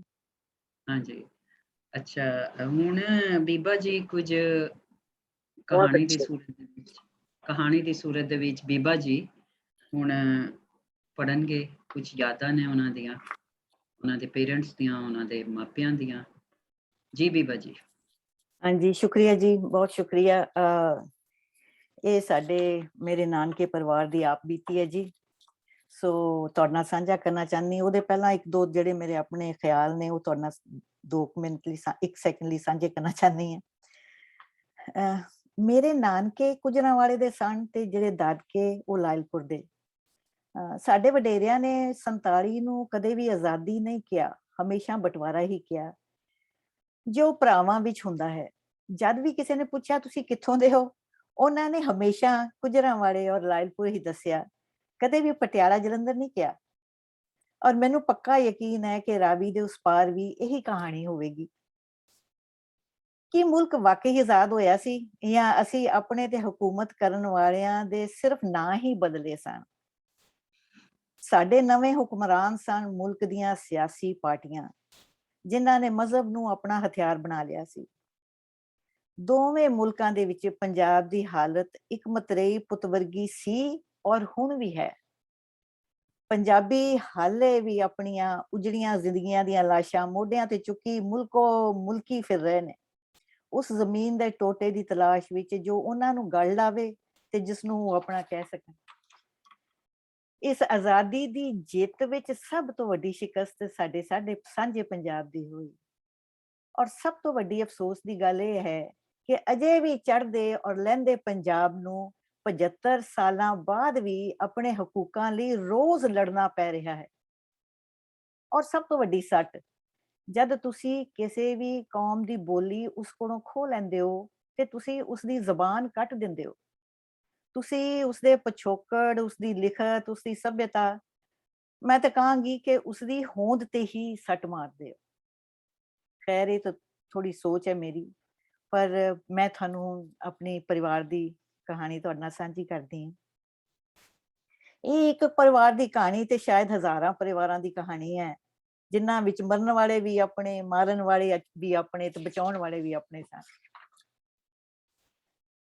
ਖੈਰ, ਬਟਵਾਰੇ ਦੀ ਚਰਚਾ ਹਰ ਤਰਫ ਸੀ। ਲਾਹੌਰ ਵਿੱਚ ਹਾਲਾਤ ਵਿਗੜ ਰਹੇ ਸਨ ਤੇ ਮੇਰੇ ਨਾਨਾ ਜੀ ਆਪਣੀ ਪਤਨੀ ਤੇ 2 ਛੋਟੇ ਬੱਚਿਆਂ ਨੂੰ ਲੈ ਕੇ ਪਿੰਡ ਕੋਟ ਸਰਦਾਰ ਹੀਰਾ ਸਿੰਘ ਵਾਲੇ, ਜਿਸ ਪਿੰਡ ਦੇ ਉਹ ਬਾਅਦ ਮਾਲਕ ਸਨ, ਆ ਗਏ ਸਨ। ਇਹ ਪਿੰਡ ਬਰਕੀ ਥਾਣੇ ਦੇ ਹੇਠਾਂ ਆਉਂਦਾ ਸੀ। ਇੱਛੋਗਿਲ ਨਹਿਰ ਮੇਰੇ ਨਾਨਕਿਆਂ ਦੀ ਜ਼ਮੀਨ ਦੇ ਵਿੱਚੋਂ ਨਿਕਲਦੀ ਸੀ। ਰਸਤੇ ਦੇ ਵਿੱਚ ਇੱਕ ਪਿੰਡ ਪੰਗਾੜੀ ਵੀ ਆਉਂਦਾ ਸੀ, ਜਿੱਥੇ ਕਿ ਇੱਕ ਬਹੁਤ ਕਹਿੰਦੇ ਨੇ ਵੱਡਾ ਸਰਕਾਰੀ ਡੇਅਰੀ ਫਾਰਮ ਸੀ। ਇੱਥੇ ਵੀ ਮੇਰੇ ਨਾਨਕਿਆਂ ਦੀਆਂ ਜ਼ਮੀਨਾਂ ਸਨ। 6 ਅਗਸਤ 1947 ਦੀ ਰਾਤ ਹਵੇਲੀ ਦੇ ਦਰਵਾਜ਼ਾ ਕਿਸੇ ਜ਼ੋਰ ਦੀ ਖੜਕਾਇਆ। ਨੌਕਰ ਨੇ ਖੋਲਿਆ ਤੇ ਮਾਧੋ ਡਰੀ ਤੇ ਘਬਰਾਈ ਹੋਈ ਅੰਦਰ ਦਾਖਲ ਹੋਈ। ਮਾਂ ਮਾਧੋ ਹੀ ਮੇਰੇ ਮਾਮਾ ਜੀ ਤੇ ਮਾਂ ਦੀ ਦੇਖਭਾਲ ਕਰਦੀ ਸੀ। ਮਾਧੋ ਤੇ ਉਸਦਾ ਟੱਬਰ ਮੇਰੀ ਨਾਨੀ ਦੇ ਦਾਜ ਵਿੱਚ ਹੀ ਉਹਨਾਂ ਦੇ ਨਾਲ ਆਇਆ ਸੀ। ਬੀਜੀ ਯਾਨੀ ਮੇਰੇ ਨਾਨੀ ਜੀ ਨੇ ਉਸਨੂੰ ਪੁੱਛਿਆ, ਮਾਧੋ ਬੜੀ ਘਬਰਾਈ ਹੋਈ ਹੈ, ਕੀ ਗੱਲ ਹੈ? ਮਾਧੋ ਨੇ ਕਿਹਾ, ਬੀਬੀ ਜੀ ਤੁਸੀਂ ਸਵੇਰ ਹੋਣ ਤੋਂ ਪਹਿਲਾਂ ਹੀ ਇੱਥੋਂ ਚਲੇ ਜਾਓ। ਬੀਜੀ ਕਹਿੰਦੀ, ਕੀ ਗੱਲ? ਮਾਧੋ ਜਵਾਬ ਦਿੱਤਾ, ਆਪਣੇ ਪਿੰਡ ਦੇ ਤਾਂ ਸਾਰੇ ਮਜ਼ਾਰੇ ਬਹੁਤ ਚੰਗੇ ਨੇ, ਪਰ ਨਾਲ ਵਾਲੇ ਪਿੰਡਾਂ ਦੇ ਮਜ਼ਾਰੇ ਨਹੀਂ ਚੰਗੇ। ਤੁਸੀਂ ਇਸ ਇਲਾਕੇ ਦੇ ਸਭ ਤੋਂ ਵੱਡੇ ਜ਼ਮੀਂਦਾਰ ਹੋ ਤੇ ਉਹਨਾਂ ਦੀ ਤੁਹਾਡੇ ਉੱਤੇ ਅੱਖ ਹੈ। ਤੇ ਸੂਹ ਮਿਲੀ ਹੈ ਕਿ ਕਹਿੰਦੇ ਨੇ ਕਿ ਕੋਟ ਸਰਦਾਰ ਹੀਰਾ ਸਿੰਘ ਵਾਲੇ ਦੇ ਸਰਦਾਰਾਂ ਦੀ ਹਵੇਲੀ ਤੇ ਕੱਲ ਹਮਲਾ ਕਰਨਾ। ਤੁਸੀਂ ਕੱਲ ਸਵੇਰ ਹੋਣ ਤੋਂ ਪਹਿਲਾਂ ਹੀ ਨਿਕਲ ਜਾਓ। ਬੀਜੀ ਨੇ ਕਿਹਾ, ਲਾਹੌਰ ਸਟੇਸ਼ਨ ਜਾਣ ਲੱਗਿਆ ਰਾਹ ਵਿੱਚ ਸ਼ੌਹ ਦੀ ਗੜੀ ਹੈ, ਉੱਥੇ ਤਾਂ ਕਤਲੋ ਗਾਰਤ ਹੋ ਰਿਹਾ ਹੈ, ਉੱਥੋਂ ਕਿਸ ਤਰ੍ਹਾਂ ਨਿਕਲਾਂਗੇ? ਉਸਦਾ ਫਿਕਰ ਨਾ ਕਰੋ ਤੁਸੀਂ, ਮਾਧੋ ਨੇ ਕਿਹਾ, ਮੈਂ ਸਾਰਾ ਇੰਤਜ਼ਾਮ ਕਰ ਲਿਆ। ਮੇਰਾ ਜਵਾਈ ਸ਼ੇਖੂ ਵੀ ਗੁੰਡਿਆਂ ਦੇ ਵਿੱਚ ਸ਼ਾਮਿਲ ਹੈ ਤੇ ਤੁਸੀਂ ਸਦਰ ਵਿੱਚੋਂ ਲੰਘਣਾ ਹੈ ਤੇ ਉਹ ਤੁਹਾਨੂੰ ਲੰਘਾ ਦੇਵੇਗਾ। ਨਵਾਬ ਜੋ ਕਿ ਦਾਰਜੀ ਦਾ ਯਾਨੀ ਮੇਰੇ ਨਾਨਾ ਜੀ ਦਾ ਕੋਚਵਾਨ ਸੀ, ਉਹ ਤੁਹਾਨੂੰ ਸਦਰ ਦੇ ਗੋਲ ਚੱਕਰ ਤੱਕ ਲੈ ਜਾਊਗਾ। ਮੈਂ ਰਸੂਲ ਜੋ ਕਿ ਮਾਧੋ ਦਾ ਪੁੱਤ ਸੀ ਨੂੰ ਤੜਕੇ ਹੀ ਭੇਜ ਦੇਵਾਂਗੀ ਜਵਾਈ ਕੋਲ, ਤੇ ਉਹ ਤੁਹਾਡੇ ਟਾਂਗੇ ਨੂੰ ਉੱਥੋਂ ਆਪ ਸਟੇਸ਼ਨ ਤੱਕ ਪਹੁੰਚਾਵੇਗਾ। ਉਹ ਉਸ ਇਲਾਕੇ ਦਾ ਮੰਨਿਆ ਬਦਮਾਸ਼ ਹੈ, ਉਸ ਨਾਲ ਤੁਸੀਂ ਬਿਲਕੁਲ ਮਹਿਫੂਜ਼ ਹੋਵੋਗੇ। ਪਰ ਸਮਾਨ ਬਹੁਤ ਨਾ ਚੱਕਿਆ ਜੇ, ਨਹੀਂ ਤਾਂ ਲੋਕਾਂ ਨੂੰ ਸ਼ੱਕ ਪਵੇਗਾ। ਦਾਰਜੀ ਨੇ ਸਾਰੇ ਨੌਕਰਾਂ ਨੂੰ ਘਰ ਭੇਜ ਦਿੱਤਾ ਤੇ ਜਿੱਥੇ ਡੰਗਰ ਬੰਨ੍ਹਦੇ ਸਨ, ਵੱਡਾ ਜਿਹਾ ਖੱਡਾ ਖੋਦ ਕੇ ਇੱਕ ਵੱਡੀ ਜਿਹੀ ਚਾਂਦੀ ਦੀ ਦੇਗ ਵਿੱਚ ਜ਼ੇਵਰ ਤੇ ਸੋਨੇ ਚਾਂਦੀ ਦੇ ਕੀਮਤੀ ਸਮਾਨ ਦੱਬ ਦਿੱਤਾ ਤੇ ਕੁਝ ਬਾਵਰਚੀ ਖਾਨੇ ਦੀ ਦੀਵਾਰ ਵਿੱਚੋਂ ਇੱਟਾਂ ਕੱਢ ਕੇ ਉਹਨਾਂ ਦੇ ਪਿੱਛੇ ਲੁਕਾ ਦਿੱਤਾ। ਇੱਕ ਛੋਟੇ ਜਿਹੇ ਟਰੰਕ ਵਿੱਚ ਬੱਚਿਆਂ ਲਈ ਥੋੜੇ ਜਿਹੇ ਕੱਪੜੇ ਪਾ ਲਏ ਤੇ ਕੁਝ ਜ਼ੇਵਰ ਤੇ ਪੈਸੇ ਆਪਣੇ ਕੱਪੜਿਆਂ ਦੀ ਸੀਣਾ ਵਿੱਚ ਸੀ ਲਏ। ਮਾਧੋ ਘਰੋਂ ਜਾ ਕੇ ਇੱਕ ਬੁਰਕਾ ਵੀ ਲੈ ਆਈ ਤੇ ਦਾਰਜੀ ਨੇ ਪੁਰਾਣੇ ਕੱਪੜੇ ਪਾ ਕੇ ਆਪਣੀ ਪਗੜੀ ਸਿੱਧੀ ਜਿਹੀ ਸਿਰ ਤੇ ਲਪੇਟ ਲਈ, ਜੇਬ ਵਿੱਚ ਰਿਵਾਲਵਰ ਪਾ ਲਿਆ।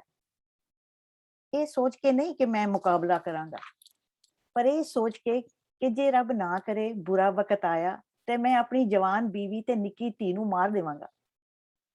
ਫਿਰ ਇੱਕ ਛੋਟਾ ਜਿਹਾ ਪਰਿਵਾਰ, ਉਸ ਸਾਰੇ ਪਿੰਡ ਦਾ ਮਾਲਕ, ਮੂੰਹ ਹਨੇਰੇ ਸਵੇਰ ਦੇ 3 ਵਜੇ ਟਾਂਗੇ ਦੇ ਦੁਆਲੇ ਚਾਦਰਾਂ ਲਾ ਕੇ ਖਾਲੀ ਹੱਥ ਆਪਣੇ ਪੁਰਖਾਂ ਦੀ ਮਿੱਟੀ ਨੂੰ ਸਦਾ ਲਈ ਅਲਵਿਦਾ ਕਿਹਾ ਹੈ। ਰਸਤੇ ਵਿੱਚ ਜੇ ਕੋਈ ਨਵਾਬ ਨੂੰ ਰੋਕ ਕੇ ਪੁੱਛਦਾ, ਟਾਂਗੇ ਵਿੱਚ ਕੌਣ ਹੈ, ਤੇ ਉਹ ਕਹਿੰਦਾ ਮੇਰੀ ਭੈਣ ਤੇ ਬਨੋਈ ਹਨ, ਉਹਨਾਂ ਨੂੰ ਸ਼ਹਿਰ ਛੱਡਣ ਜਾ ਰਿਹਾ ਹਾਂ। ਉਸ ਦਿਨ ਨਵਾਬ ਨੇ ਆਪਣੇ ਨਮਕ ਦਾ ਮੁੱਲ ਅਦਾ ਕਰ ਦਿੱਤਾ। ਸਦਰ ਵਿੱਚੋਂ ਸ਼ੇਖੂ ਨੇ ਪਤਾ ਨਹੀਂ ਕਿਸਦਾ ਟਾਂਗੇ ਨੂੰ ਉਸ ਇਨਸਾਨਾਂ ਤੇ ਟਾਂਗੇ ਗੱਡੀਆਂ ਦੇ ਹੜ ਵਿੱਚੋਂ ਕੱਢ ਕੇ ਰੇਲਵੇ ਸਟੇਸ਼ਨ ਪਹੁੰਚਾ ਦਿੱਤਾ। ਉੱਥੇ ਜ਼ਮੀਨ ਤੇ ਤਿਲ ਸੁੱਟਣ ਦੀ ਵੀ ਜਗ੍ਹਾ ਨਹੀਂ ਸੀ। ਡਰੇ ਤੇ ਸਹਿਮੇ ਹੋਏ ਇਨਸਾਨਾਂ ਦਾ ਸਮੁੰਦਰ ਸੀ। ਕਿਸੇ ਤਰ੍ਹਾਂ ਸ਼ੇਖੂ ਜਾਂ ਆਖੋ ਕਿ ਉਸਦੀ ਨੰਗੀ ਤਲਵਾਰ ਨੇ ਕਿਸੇ ਤਰ੍ਹਾਂ ਗੱਡੀ ਵਿੱਚ ਬਿਠਾ ਦਿੱਤਾ। ਕਹਾਣੀ ਹਾਲੇ ਲੰਮੀ ਹੈ ਔਰ ਵਕਤ ਘੱਟ, ਪਰ ਗੱਲ ਇੱਥੇ ਮੁਕਾਨੀ ਆ ਕਿ ਉਹ ਆਖਰੀ ਗੱਡੀ ਸੀ ਜਿਸ ਵਿੱਚ ਸਬੂਤੇ ਇਨਸਾਨ ਪਨਾਹਗੀਰ ਬਣ ਕੇ ਇੱਕ ਨਵੇਂ ਮੁਲਕ ਵਿੱਚ ਪਹੁੰਚੇ। ਉਸ ਤੋਂ ਬਾਅਦ ਦੀ ਗੱਡੀਆਂ ਵਿੱਚ ਤੇ ਇਨਸਾਨੀਅਤ ਦੇ ਛੋਟੇ ਹੀ ਪਹੁੰਚੇ। ਮਿਹਰਬਾਨੀ। ਰੋਣੇ ਲੱਗੀ ਕਵਿਤਾ ਸੁਣਾਉਣੀ। ਬਹੁਤ ਜ਼ਬਰਦਸਤ, ਜ਼ਬਰਦਸਤ ਬਹੁਤ ਜਜ਼ਬਾਤ। Thank you, Bipa ji, for sharing that. That was really moving. ਬਹੁਤ ਬੀਬਾ ਸੋਹਣੀ ਜੀ। ਬੀਬਾ ਜੀ, ਬਹੁਤ ਸੋਹਣੀ। ਇਹ ਗੱਲਾਂ ਕਿਤਾਬਾਂ 'ਚ ਨਹੀਂ ਮਿਲਦੀਆਂ। ਸਹੀ ਕਹਿੰਦੇ ਹੋ। ਇਹ ਗੱਲਾਂ ਜਿਹੜੀਆਂ ਨੇ, ਪਰ ਗੁਰਦਾਸ ਜੀ ਬੜੀਆਂ ਕਿਤਾਬਾਂ ਭਰੀਆਂ ਹੋਈਆਂ ਇਹਦੇ ਬਾਰੇ ਚ। ਬੀਬਾ ਜੀ ਨੇ ਬੜਾ ਇਮੋਸ਼ਨਲ ਕਰ ਦਿੱਤਾ। ਹਾਂਜੀ, ਵਿਰਕ ਜੀ ਦੀ ਆਵਾਜ਼ ਜਿਹੜੀ ਹੈ ਉਹ ਥੋੜੀ ਆ ਰਹੀ ਹੈ, ਥੋੜੀ ਨਹੀਂ ਆ ਰਹੀ। ਅੱਛਾ, ਹੁਣ ਅਸੀਂ ਅੱਗੇ ਚੱਲਨੇ में ਤੇ ਡਾਕਟਰ ਮਨਜ਼ੂਰ ਜੀ ਦੀ ਅਸੀਂ ਸੁਣਨਾ ਚਾਹੁੰਦੇ ਮੈਂ ਪੰਜਾਬ ਦੀ ਵੰਡ ਬਾਰੇ। ਇਹਨਾਂ ਨੂੰ ਮੈਂ ਰਿਕੁਐਸਟ ਕਰਨੀ ਹੈ ਆਪਣੇ ਵਿਚਾਰ ਜ਼ਰਾ ਸਾਂਝੇ ਕਰਨ ਸਾਡੇ ਨਾਲ। ਜੀ ਡਾਕਟਰ ਸਾਹਿਬ।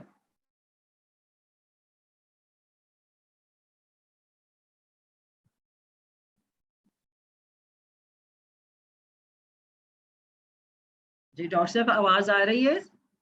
डॉक्टर साहब आवाज नहीं आ रही ताड़ी, अनम्यूट कर लो। अच्छा हुण आ रही है जी? हुण आ रही। अच्छा, ये एक ऐसी ट्रेजेडी, ऐसी वार्ता है कि जिहदे बारे च मैनूं हुण तक नहीं समझ आया कि मैं इनू किवें समझां ते किवें लिखां। बाकी गल्लां सारी दुनिया दियां मैं लिख लियां ने जो मैनूं समझ आया सी, पर इहदा मैं लिखिया कुछ नहीं क्योंकि मैनूं पता नहीं कि इनू किवें समेटिया जावे। देखो जाती पद्धर दे उत्ते मैं तो खैर 1947 दे विच पैदा होया सा जदों कि पार्टीशन हो रही सी, ते मैनूं तो खैर की पता होना सी। लेकिन ये है कि मैनूं ये पता है कि मेरा जिहड़ा वड्डा मामा सी चिरागदीन, वो पिछे रह गया ते बाकी टब्बर उन्हें भेजता इत्थे साडे साहिवाल मंटगमरी च साडे कोल। ते मामा चिरागदीन जिहड़ा सी उन्होंने कतल कर दिता गया उत्थे अपना चढ़दे पंजाब विच। ते मामा सराजदीन जिहड़ा है वो साडे कोल आ गया ते मेरा प्यो मामे सराज नूं लैके ते नाल दे पिंड सिखां दा पिंड सी वधावा सिंह वाली उन्होंने कहंदे सन। वधावा सिंह जैलदार सी और ओदी इलाके च बड़ी धाक सी। खैर वो जदों मेरा प्यो मेरे मामे नूं लैके गया 47 फाइवल वधावा सिंह वाली च, ते उत्थे सारियां गलियां लाशां नाल भरियां सन। लगदा सी कि कोई भी बंदा बच के इस पिंड चों नहीं गया। इस करके मेरे मामे सराज ने या होर जिहड़े साडे रिश्तेदार उत्थे जाके बैठे 47 च, उन्होंने कदी ये नहीं कहा कि साडे से जुल्म होया, क्योंकि उन्होंने दूसरी धिर ते हुंदा जुल्म जिहड़ा है वो भी उन्होंने अपनी अखीं वेखिया सी। दूजी साडे अपने पिंड विच ਦੋ ਤਿੰਨ ਘਰ ਸਨ ਸਿੱਖਾਂ ਦੇ। ਇੱਕ ਆਪਣਾ ਤਰਖਾਣ ਸੀ ਤੇ ਦੁਕਾਨਦਾਰ ਸੀ, ਤੇ ਉਹਨਾਂ ਨੂੰ ਮੇਰਾ ਪਿਓ ਜਿਹੜਾ ਹੈ ਉਹ ਛੱਡ ਕੇ ਆਇਆ ਸੀਗਾ ਗੁਰਦਾਸਪੁਰ, ਤੇ ਉਹਨਾਂ ਦੇ ਨਾਲ ਖਤੋ ਕਿਤਾਬਤ ਜਿਹੜੀ ਹੈ ਉਹ ਹਮੇਸ਼ਾ ਮਰਨ ਤੱਕ ਉਹਦੀ ਉਹਨਾਂ ਦੀ ਹੁੰਦੀ ਰਹੀ।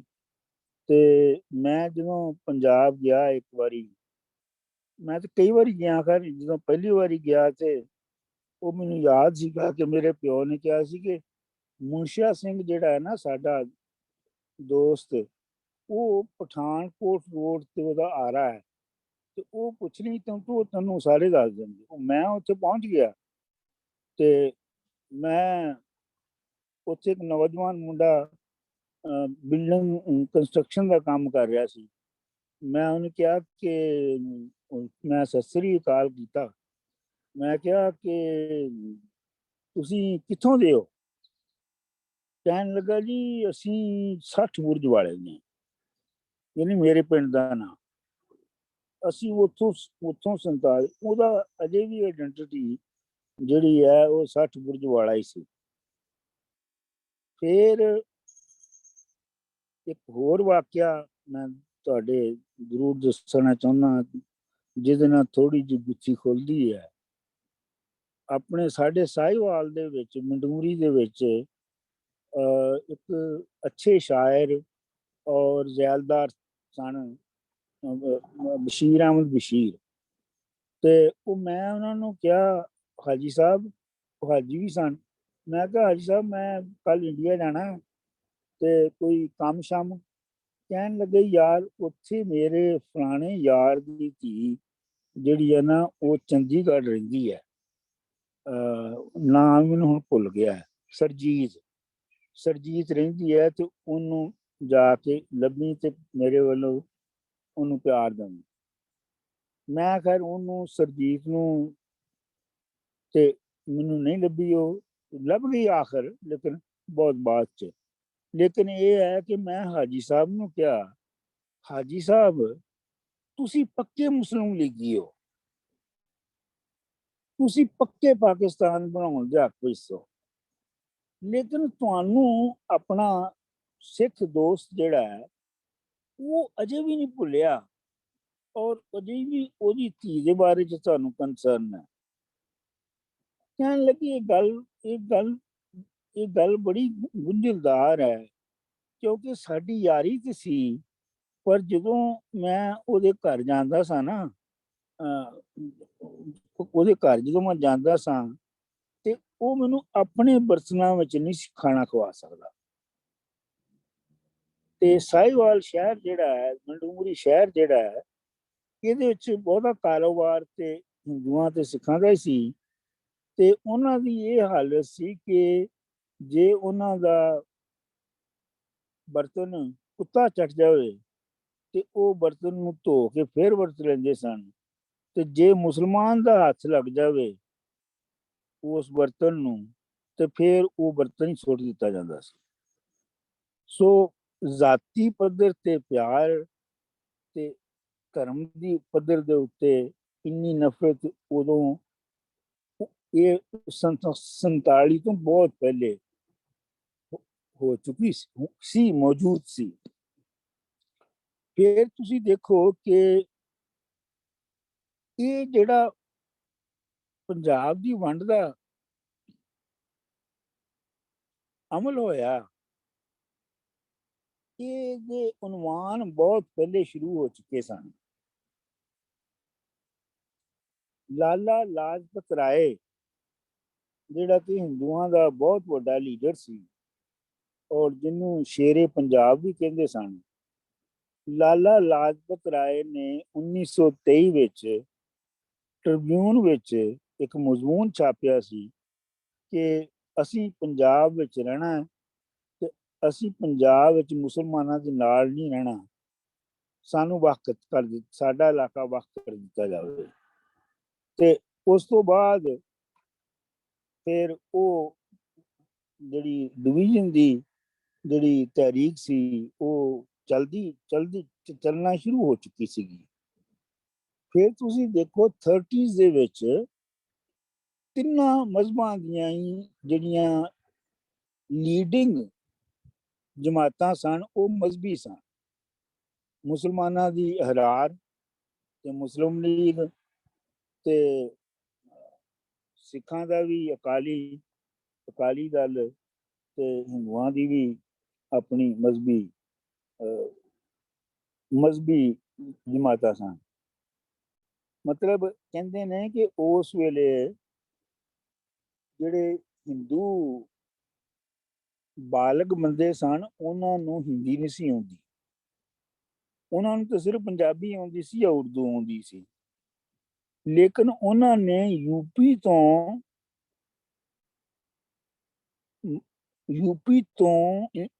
ਟਿਊਟਰ ਮੰਗਵਾ ਕੇ ਤੇ ਆਪਣੇ ਨਿਆਣਿਆਂ ਨੂੰ ਹਿੰਦੀ ਪੜ੍ਹਾਈ। ਮੈਂ ਇਹ ਇਤਰਾਜ਼ ਦੇ ਤੌਰ ਤੇ ਨਹੀਂ ਕਹਿ ਰਿਹਾ ਇਹ ਗੱਲ ਕਿ ਇਹ ਕਿਉਂ ਹੋਇਆ ਹੈ। ਉਹ ਹੋਇਆ ਹੈ, ਮਤਲਬ ਇਹ ਹੈ ਕਿ ਮੈਂ ਇਹ ਅਰਜ਼ ਕਰ ਰਿਹਾ ਹਾਂ ਕਿ ਜਿਹੜੀ ਵੰਡ ਦੀ ਤਿਆਰੀ ਲੋਕਾਂ ਵਿੱਚ, ਲੀਡਰਾਂ ਵਿੱਚ ਬਹੁਤ ਪਹਿਲੇ ਤੋਂ ਸ਼ੁਰੂ ਹੋ ਚੁੱਕੀ ਸੀ। ਔਰ ਉਹ ਵੰਡ ਜਿਹੜੀ ਸੀ ਉਹਨੂੰ ਅੰਗਰੇਜ਼ ਨੇ ਇਸਤੇਮਾਲ ਕੀਤਾ ਜਾਂ ਕਿਸੇ ਹੋਰ ਨੇ ਇਸਤੇਮਾਲ ਕੀਤਾ, ਉਹ ਵੱਖਰੀ ਗੱਲ ਹੈ।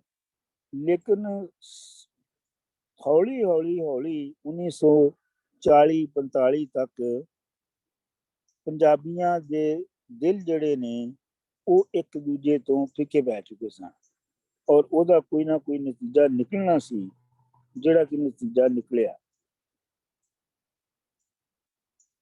ਇਹ ਮੈਂ ਸਮਝਦਾ ਕਿ ਇਹ ਇੱਕ ਜਿਹੜਾ ਜਾਗੀਰਦਾਰੀ ਜ਼ਰੀ ਮੁਆਸ਼ਰਾ ਹੈ ਉਹਦੇ ਵਿੱਚ ਇਸ ਤਰ੍ਹਾਂ ਦੇ ਫੱਡੇ ਜਿਹੜੇ ਨੇ ਉਹ ਲਾਜ਼ਮੀ ਹੁੰਦੇ ਨੇ।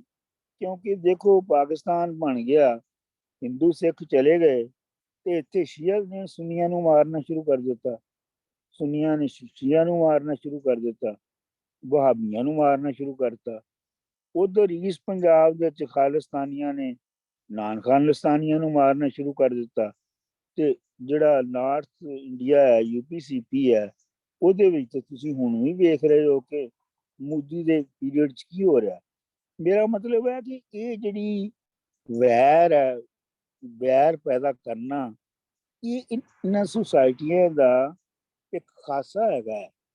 ਜੇ ਸਿੱਖ ਹਿੰਦੂ ਨਾ ਜਾਂਦੇ ਤੇ ਫਿਰ ਸ਼ਾਇਦ ਮੁਸਲਮਾਨ ਹਿੰਦੂਆਂ ਦੀ ਲੜਾਈ ਹੁੰਦੀ।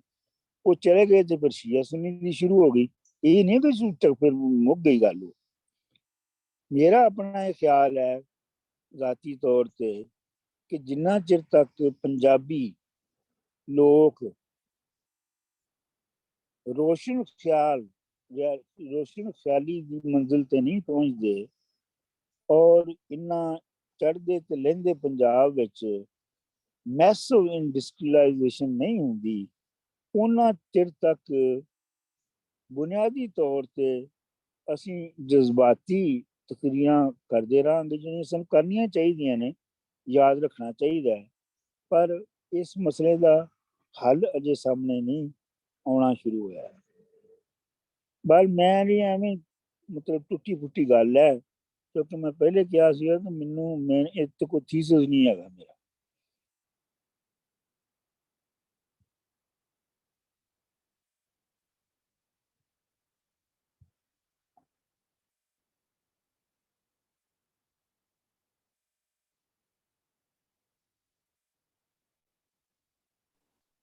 ਮੈਨੇ ਜੀ ਤੁਸੀਂ ਮਿਊਟ ਤੇ ਆ।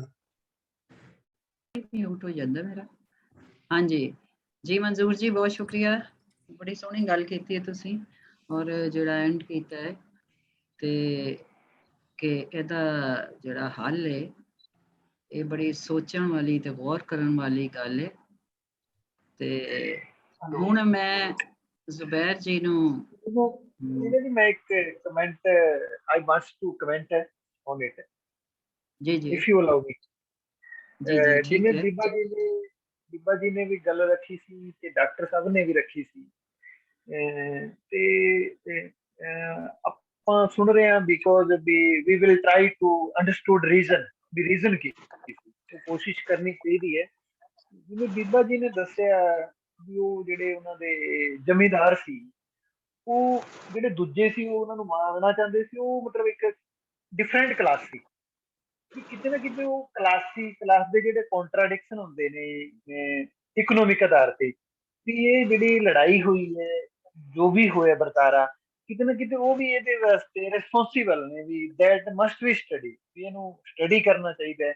ਕਿਉਂਕਿ ਕਹਾਣੀ ਬੀਬਾ ਜੀ ਨੇ ਬਹੁਤ ਅੱਛੀ ਸੁਣਾਈ, ਤੇ ਮੈਂ ਆਪਣੇ ਕਮੈਂਟ ਦੁਬਾਰਾ ਕਹੂੰਗਾ ਵੀ ਉਹ ਇਹਨੂੰ ਹੋਰ ਲਿਖਣ, ਇਹਨੂੰ ਬੜਾ ਜ਼ਿਆਦਾ ਡਿਟੇਲ 'ਚ ਲਿਖਣ ਤਾਂ ਕਿ ਆਪਾਂ ਨੂੰ ਪਤਾ ਲੱਗੇ।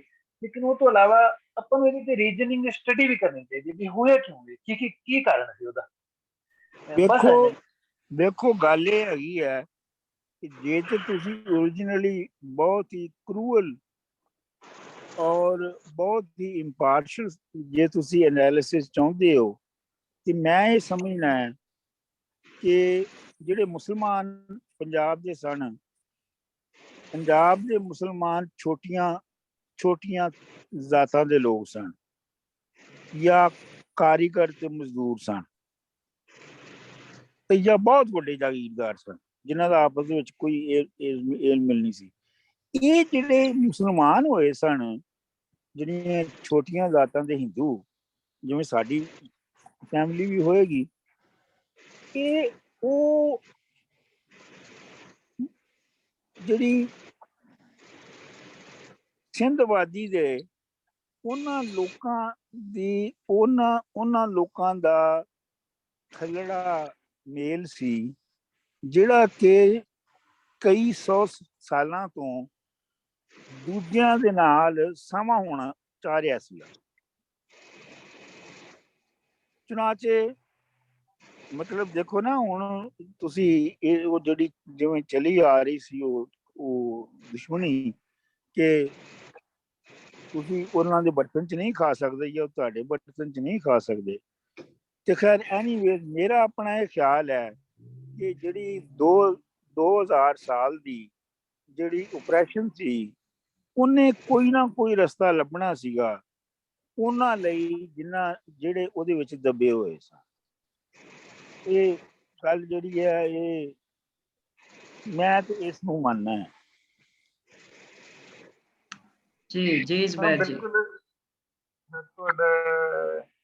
ਬਿਲਕੁਲ ਡਾਕਟਰ ਸਾਹਿਬ, ਵਿੱਚ ਆਪਾਂ ਜਿੰਨੇ ਵੀ ਲੋਕ ਇੱਥੇ ਪ੍ਰੈਜ਼ੈਂਟ ਆ, ਵੀ ਆਪਾਂ ਇਹਨੂੰ ਹੋਰ ਕਰੂਰਤਾ ਨਾਲ ਪੂਰਾ ਫੀਲਿੰਗ ਨੂੰ ਛੱਡ ਕੇ, ਇਹਦਾ ਜਿਵੇਂ ਪੋਸਟਮਾਰਟਮ ਕਰੀਦਾ ਹੁੰਦਾ ਹੈ, ਐਵੇਂ ਆਪਾਂ ਇਹਨੂੰ ਟਰਾਈ ਕਰੀਏ, ਕੋਸ਼ਿਸ਼ ਕਰੀਏ ਇਹਨੂੰ ਲੱਭਣ ਦੀ, ਰੀਜ਼ਨ ਤੇ ਲੌਜਿਕ ਦੇ ਆਧਾਰ ਤੇ ਆਈ ਸ਼ੋਰਲੀ ਵੀ ਡੈਫੀਨੇਟਲੀ ਆਪਾਂ ਇਹਦਾ ਜਿਹੜਾ ਕਾਰਨ ਹੈ ਉਹਨੂੰ ਲੱਭਿਆ ਜਾਏਗਾ, ਕੋਈ ਨਾ ਕੋਈ ਲੱਭ ਲਏਗਾ, ਤੇ ਉਹ ਇੱਕ ਮਤਲਬ ਹੋਏਗਾ।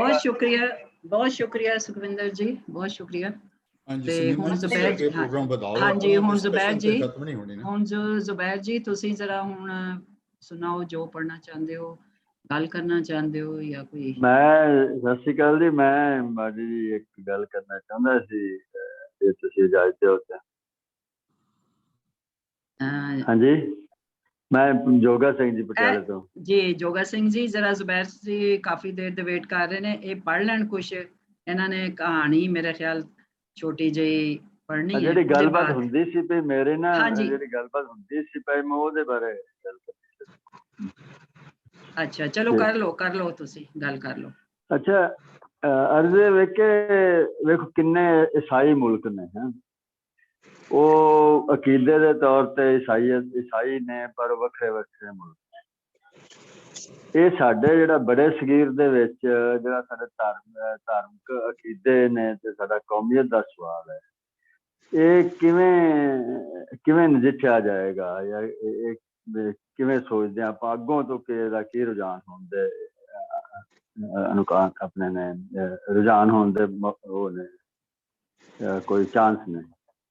ਹਾਂਜੀ ਬਸ ਇਹੀ। ਠੀਕ ਹੈ, ਬਹੁਤ ਸ਼ੁਕਰੀਆ ਜੀ। ਜੀ ਜ਼ੁਬੈਰ ਜੀ। काफी आवाज आ रही है जी? आ रही है, हाँ जी आ रही है आवाज। काफी देर हो गई है, तो मैं थोड़ा जिहा पढ़ांगा। ਇਹ ਇੱਕ ਨਜ਼ਮ ਹੈ ਜਿਹੜੀ ਮੇਰੇ ਦੋਸਤ ਨੇ ਮਹਿਮੂਦ ਅਵਾਨ ਨੇ ਮੇਰੀ ਵਾਲਦਾ ਲਈ ਲਿਖੀ ਸੀ।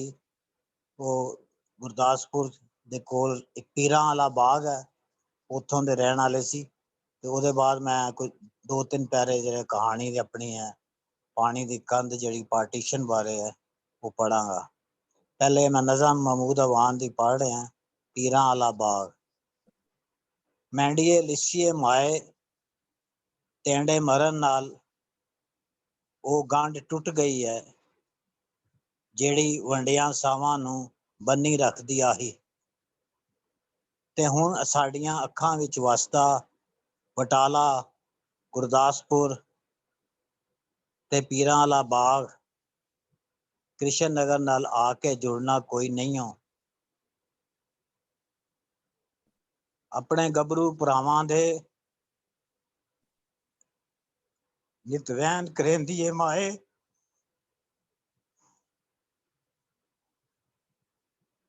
ਆਪਣੇ ਗੱਭਰੂ ਭਰਾਵਾਂ ਦੇ ਨਿਤ ਵਹਿਨ ਕਰੇਂਦੀ ਏ ਮਾਏ। ਜਿਸ ਵਤਨੀ ਮਿੱਟੀ ਵਿੱਚ ਤੂੰ ਆਪਣੀਆਂ ਸਖੀਆਂ ਦੀਆਂ ਲਾਸ਼ਾਂ ਛੱਡ ਆਈ ਸੈਂ,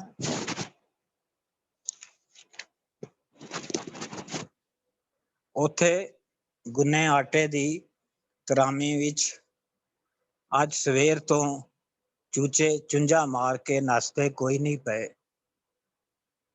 ਟੈਂਡੀਆਂ ਉਜੜਿਆਂ ਵਿਹੜਿਆਂ ਵਿੱਚ ਉਜਾੜੇ ਦੀ ਚੁੱਪ ਖਿਲਰੀ ਹੈ। ਟੈਂਡੇ ਬੁੱਢਰੇ ਮੀਆਂ ਜੀ ਦੀ ਖੁੰਡੀ ਗਵਾਚ ਗਈ ਹੈ ਤੇ ਲਾਹੌਰ ਵੱਲ ਖੁੱਲਦਾ ਬੂਹਾ ਬੰਦ ਹੋ ਗਿਆ ਹੈ। ਮੈਂਡੇ ਥੱਕੇ ਹੋਏ ਸਾਵਾਂ ਵਿੱਚ ਸੁੱਤੀਏ ਮਾਏ, ਅੱਲਾ ਵੇਲੀ ਪੀਰਾਂ ਵਾਲੇ ਬਾਗ ਦਾ ਉਹ ਵਿਹੜਾ ਜਿਹੜਾ ਇੱਥੇ ਆਣ ਕੇ ਕਦੀ ਨਹੀਂ ਵਸਿਆ, ਮਤਾਂ ਅਰਸ਼ਾਂ ਉੱਤੇ ਅੱਪੜ ਕੇ ਵਸ ਪਵੀ।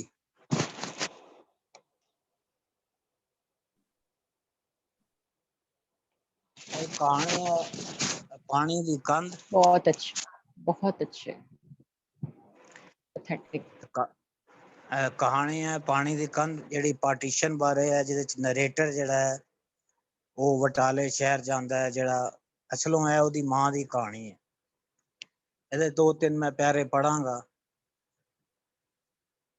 ਕਈ ਵਾਰੀ ਹੱਥੀ ਵਗਾਇਆ ਲਹੂ ਸੁੱਕਦਾ ਨਹੀਂ, ਅਗਲੀਆਂ ਪੀੜੀਆਂ ਵਿੱਚ ਮਾਰ ਕਰਦਾ ਰਹਿੰਦਾ ਹੈ, ਅੰਦਰੀ ਵਗਦਾ ਰਹਿੰਦਾ ਹੈ, ਜਦ ਤੱਕ ਉਹਨੂੰ ਸੁਚੇਤ ਹੋ ਬਖਸ਼ ਨਾ ਦਈਏ।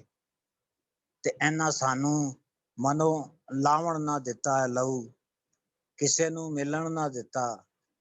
ਅਸੀਂ ਮਿਲਦੇ ਬਹਿੰਦੇ ਪੁੱਛਦੇ ਭਾਈਆ ਤੂੰ ਕਾਹਨੂੰ ਮਾਰੇ, ਆਪਣਿਆਂ ਵਿਛੜੀਆਂ ਥਾਵਾਂ ਜਾਂਦੇ ਕਰਾਰ ਨਾ ਆ ਜਾਂਦਾ ਸਾਨੂੰ। ਫਿਰ ਕਹਿੰਦੇ ਜਦ ਪੰਜਾਬੀ ਮਿਲਦੇ ਆਪਣਾ ਰੋਵਣ ਲੈ ਕੇ ਬਹਿ ਜਾਂਦੇ, ਸਾਨੂੰ ਗੱਲ ਮਿਲ ਕਦ ਰੋਵਣ ਦਿੱਤਾ। ਜਾਂ ਤਾਂ ਧਰਤੀ ਇੱਧਰ ਉੱਧਰ ਕਰ ਲੈਂਦੇ, ਰਹਿਣਾ ਅੰਬਰਸਰ ਹਮੇਸ਼ 22 ਮੀਲ ਹੀ ਹੈ ਲਾਹੌਰੋਂ। ਤੁਸਾਂ ਮੇਲ ਪੱਥਰ ਪੁੱਟ ਦਿੱਤੇ ਭਈ ਅਸਾਂ ਯਾਦ ਨਾ ਰੱਖੀਏ ਵਾਗੇ ਪਾਰਦਿਆਂ ਨੂੰ। ਕਿੱਥੇ ਚਲਾ ਗਿਆ ਲਾਹੌਰ ਤੇ ਅੰਬਰਸਰ, ਰਹਿੰਦੀ ਦੁਨੀਆ ਤੱਕ ਇੱਥੇ ਹੀ ਰਹਿਣਾ। ਹੁਣ ਮੇਰੀ ਪੀੜ੍ਹੀ ਦਾ ਕੀ ਦੋਸ਼ ਹੈ, ਸਾਡੇ ਮਨ ਕਿਉਂ ਬੁੱਝੇ ਰਹਿੰਦੇ, ਅਸੀਂ ਕਿਹਦਾ ਵਿਰੋਧ ਲੈ ਤੁਰੀ ਜਾਂਦੇ ਹਾਂ। ਕਹਿੰਦੇ ਹਰ ਬੰਦੇ ਦੀ ਹਯਾਤੀ ਵਿੱਚ ਇੱਕ ਵੇਲਾ ਆਂਦਾ ਜਦੋਂ ਆਪਣੇ ਪਿੱਛੇ ਵੱਲ ਮੁੜਦਾ, ਆਪਣਾ ਪਿੱਛਾ ਜਾਣਨਾ ਚਾਹੁੰਦਾ, ਪੁਰਖਿਆਂ ਨੂੰ ਯਾਦ ਕਰਦਾ। ਕਿਸੇ ਵੇਲੇ ਵੀ ਇਹ ਵੇਲਾ ਆ ਸਕਦਾ, ਜਵਾਨੀ ਵਿੱਚ ਵੀ ਤੇ ਵਡੇਰੀ ਉਮਰੇ ਵੀ। ਕਈ ਵਾਰ ਤੀਜੀ ਪੀੜ੍ਹੀ ਵਿੱਚ ਕੋਈ ਨਿਕਲ ਆਉਂਦਾ ਤੇ ਪਿੱਛਾ ਬਾਲਣ ਲੱਗ ਪਾਉਂਦਾ। ਪੋਤਰੇ ਦੋਤਰੇ ਪਿਛਲੀਆਂ ਦੀਆਂ ਛੱਡੀਆਂ ਥਾਵਾਂ ਲੱਭਦੇ ਫਿਰਦੇ ਨੇ। ਹੁਣ ਮੇਰਾ ਦਾਦਾ ਖੰਭੀ ਹਾਰ ਕਿੱਥੋਂ ਨਿਕਲ ਆਇਆ, 50 ਵਾਰੇ ਲੰਘ ਗਏ, ਮੈਂ ਕਦੀ ਉਸ ਬਾਰੇ ਸੋਚਿਆ ਨਾ ਮੈਂ ਉਸ ਦੀ ਮੌਤ ਵੇਖੀ, ਕੋਈ ਖਾਸ ਗੱਲ ਵੀ ਨਾ ਸੁਣੀ। ਜਦ ਸੁਣਨ ਦਾ ਖਿਆਲ ਆਇਆ ਕੋਈ ਵਟਕਾ ਨਹੀਂ ਸੀ ਦੱਸਣ ਵਾਲਾ।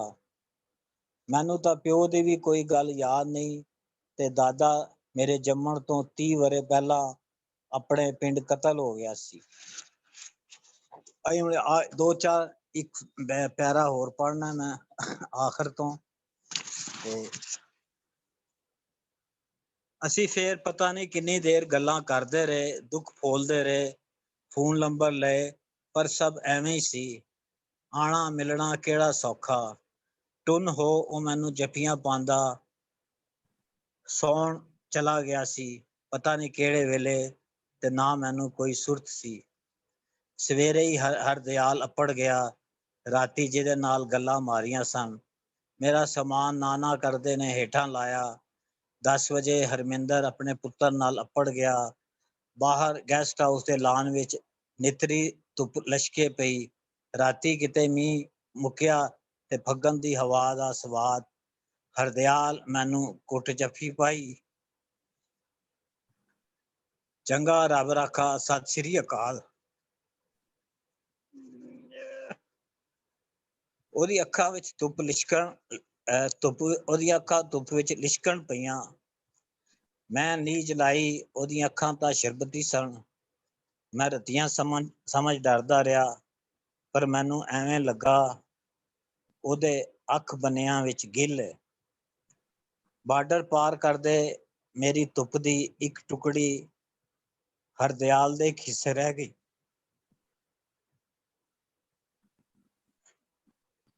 ਜਿਵੇਂ ਉਹਦੇ ਨਿੱਘ ਦੀ ਯਾਦ ਮੈਨੂੰ ਜਾਂਦੇ ਸਿਆਲ ਦੀ ਠੰਡ ਜਿਹੀ ਲੱਗੀ। ਅਮਲੇ ਦੇ ਵਰਤਾਰੇ ਸਭ ਕੁਝ ਸੁਪਨਾ ਬਣਾ ਦਿੱਤਾ, ਤੇ ਸੁਪਨਿਆਂ ਵਿੱਚ ਹੀ ਸਭੇ ਰਹਿ ਗਿਆ। ਲਾਹੌਰ ਮੁੜ ਮੈਨੂੰ ਸੁਪਨੇ ਆਉਂਦੇ ਰਹਿੰਦੇ ਨੇ, ਤੇ ਪਤਾ ਨਹੀਂ ਚੱਲਦਾ ਭਈ ਇਹ ਕ੍ਰਿਸ਼ਨ ਨਗਰ ਦੀਆਂ ਗਲੀਆਂ ਹਨ ਜਾਂ ਬਟਾਲੇ ਦੀਆਂ। ਪਰ ਇੱਕ ਸੁਪਨਾ ਮੈਨੂੰ ਬਟਾਲਿਓਂ ਆਇਆਂ ਨੂੰ ਕਈ ਦਿਨ ਆਉਂਦਾ ਰਿਹਾ। ਇੱਕ ਬਟਾਲੇ ਦਾ ਬਾਜ਼ਾਰ ਹੈ, ਇੱਕ ਪਾਸੇ ਸ਼ੇਰ ਹੈ, ਇੱਕ ਪਾਸੇ ਘੋੜਾ। ਇੱਕ 7-8 ਵਰ੍ਹਿਆਂ ਦੀ ਕੁੜੀ ਜਿਸ ਮਹਿੰਦੀ ਰੰਗਾ ਸੂਟ ਪਾਇਆ ਹੈ, ਉੱਚੇ ਟਿੱਪੇ ਵੱਲ ਭੱਜੀ ਜਾਂਦੀ। ਰਾਹ ਵਿੱਚ ਇੱਕ ਪਾਸੇ ਮੈਨੂੰ ਸਾਰੇ ਚਾਚੇ ਤੇ ਤਾਏ ਦਿਸਦੇ ਨੇ, ਸਾਰੇ ਚਿੱਟੇ ਕੁੜਤੇ ਤੇ ਲੱਕ ਦੀਆਂ ਬੱਧੀਆਂ ਨੇ, ਤੇ ਉਹ ਹੁੱਕਾ ਪੀਂਦੇ ਪਏ ਨੇ। ਇਹੋ ਹੁੱਕਾ ਮੈਂ ਬਾਲਪਨ ਵਿੱਚ ਪਕਾਇਆ ਕਰਦਾ ਸਾਂ। ਪੈਂਦਾ ਵੇਖ ਮੈਂ ਹੁੱਕਾ ਸਿਆਣ ਲੈਂਦਾ ਹਾਂ। ਉਹਦਾ ਚਾਂਦੀ ਰੰਗਾ ਪੈਂਦਾ ਲਸ਼ਕ ਰਿਹਾ ਹੈ। ਸਾਰੇ ਗੋਲਦਾਰੇ ਵਿੱਚ ਬੈਠੇ ਨੇ, ਪਰ ਇੱਕ ਬੰਦਾ ਖਲੋਤਾ ਆਪਣਾ ਹੱਥ ਲੱਕ ਦੀ ਲੜ ਉੱਤੇ ਰੱਖੀ ਸਾਰਿਆਂ ਨੂੰ ਨਿੰਮੀ ਮੁਸਕਾਨ ਨਾਲ ਨੀਜੀ ਤੱਕਦਾ ਪਿਆ ਹੈ, ਜਿਵੇਂ ਇਹ ਦਾਦਾ ਹੀ ਹੋਣਾ। ਉਹਦੇ ਮੁਹਾਂਦਰੇ ਦਾ ਚੌਲਾ ਜਿਹਾ ਪੈਂਦਾ। ਕੋਲ ਹੋਰ ਜ਼ਨਾਨੀਆਂ ਤੇ ਹੋਰ ਜੀਵੀ ਨੇ। ਐਵੇਂ ਇੱਕ ਛਣ ਵਾਦੀ ਦੀਆਂ ਦਾਦੀ ਤੇ ਵੱਡੀਆਂ ਭੈਣਾਂ ਵੀ ਦਿਸਦੀਆਂ। ਸਾਰਿਆਂ ਨੇ ਸਿਰ ਦੁਪੱਟੇ ਨਾਲ ਕੱਜੇ ਹੋਏ ਤੇ ਕੱਸ ਕੇ ਗੁੱਤਾਂ ਬੰਨੀਆਂ ਹੋਈਆਂ। ਫਿਰ ਉਹ ਅਲੂਪ ਹੋਈ ਜਾਂਦੀਆਂ। ਬਾਲੜੀ ਬਾਜ਼ਾਰ ਵਿੱਚੋਂ ਨੱਸੀ ਜਾਂਦੀ ਤੇ ਮੇਰੇ ਕੋਲੋਂ ਵੀ ਲੰਘ ਜਾਂਦੀ, ਤੇ ਕਿਸੇ ਪਾਸੇ ਨਹੀਂ ਤੱਕਦੀ। ਨੱਸਦੀ ਨੱਸਦੀ ਦੂਰ ਹੋਈ ਜਾਂਦੀ, ਤੇ ਮੁੜ ਜਾਪੇ ਜਿਵੇਂ ਹਵਾ ਵਿੱਚ ਉੱਡ ਕੇ ਅਲੂਪ ਹੋ ਗਈ ਹੈ ਪਖੇਰੂ ਵਾਂਗ।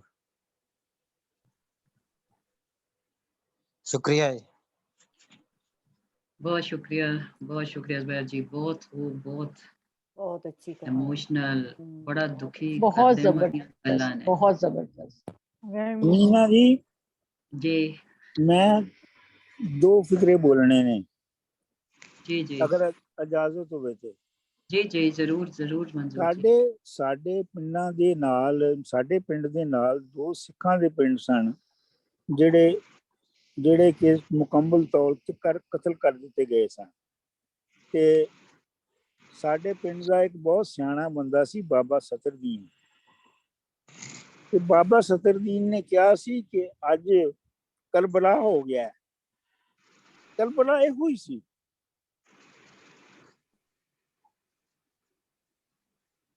ਜੋ ਹੋਇਆ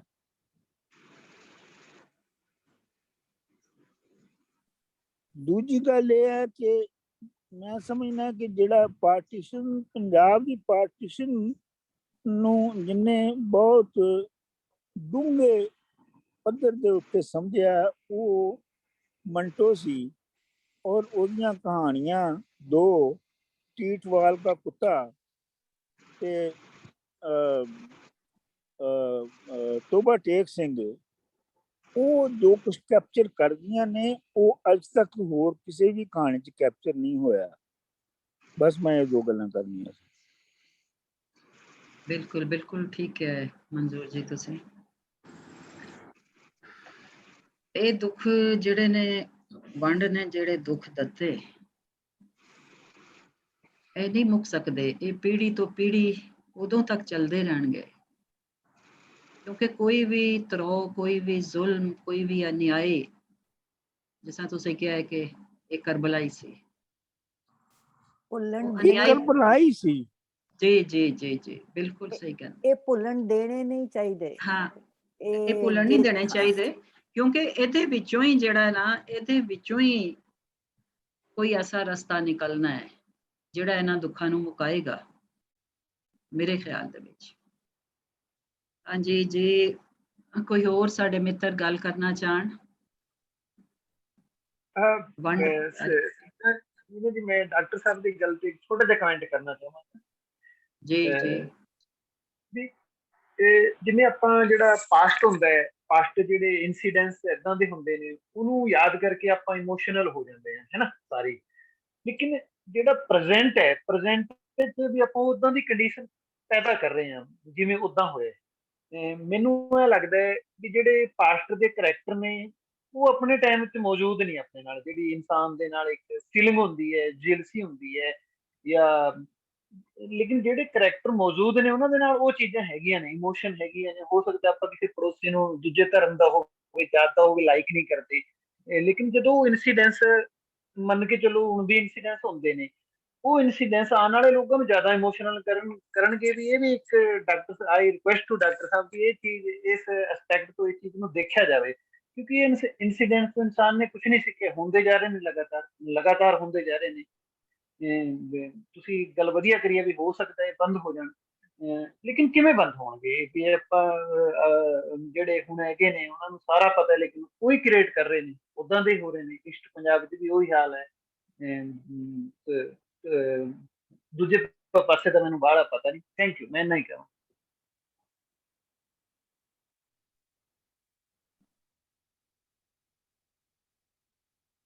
ਜੀ ਬਿਲੀਜੀਤ ਜੀ, ਤੁਸੀਂ ਗੱਲ ਕਰੋਗੇ ਇਸ ਬਾਰੇ 'ਚ ਕੁਝ? ਜੋ ਮੇਰੇ ਮਾਈਂਡ ਦੇ ਵਿੱਚ ਗੱਲ ਆਉਂਦੀ ਹੈਗੀ ਆ, ਉਹ ਮੈਂ ਜ਼ੁਬੈਰ ਦੀ ਆਵਾਜ਼ ਸੁਣਦਾ ਹੈਗਾ, ਬੀਬਾ ਜੀ ਦੀ ਆਵਾਜ਼ ਸੁਣਦਾ, ਉਹ ਕੰਬਦੀ ਹੈ। ਹਾਲਾਂਕਿ ਉਹਦਾ ਬਾਰਡਰ ਜਿਹੜਾ ਹੈਗਾ, ਬਾਰਡਰ ਪਹਿਲਾਂ ਤੋਂ ਬਣਿਆ ਹੋਇਆ ਕਰਦਾ ਹੈ। ਜਿੰਨੀਆਂ ਵੀ ਨਜ਼ਮਾਂ ਪੜ੍ਹੀਆਂ ਗਈਆਂ, ਕਹਾਣੀਆਂ ਸੁਣਾਈਆਂ ਗਈਆਂ, ਉਹਦੇ ਵਿੱਚ ਦਰਦ ਸੀਗਾ। ਮੇਰੇ ਮਾਈਂਡ ਵਿੱਚ ਇਹ ਆਉਂਦੀ ਹੈਗੀ ਗੱਲ ਕਿ ਕੋਈ ਲੋਕਾਂ ਦੇ ਦੁਸ਼ਮਣ ਨਹੀਂ ਹੁੰਦੀ।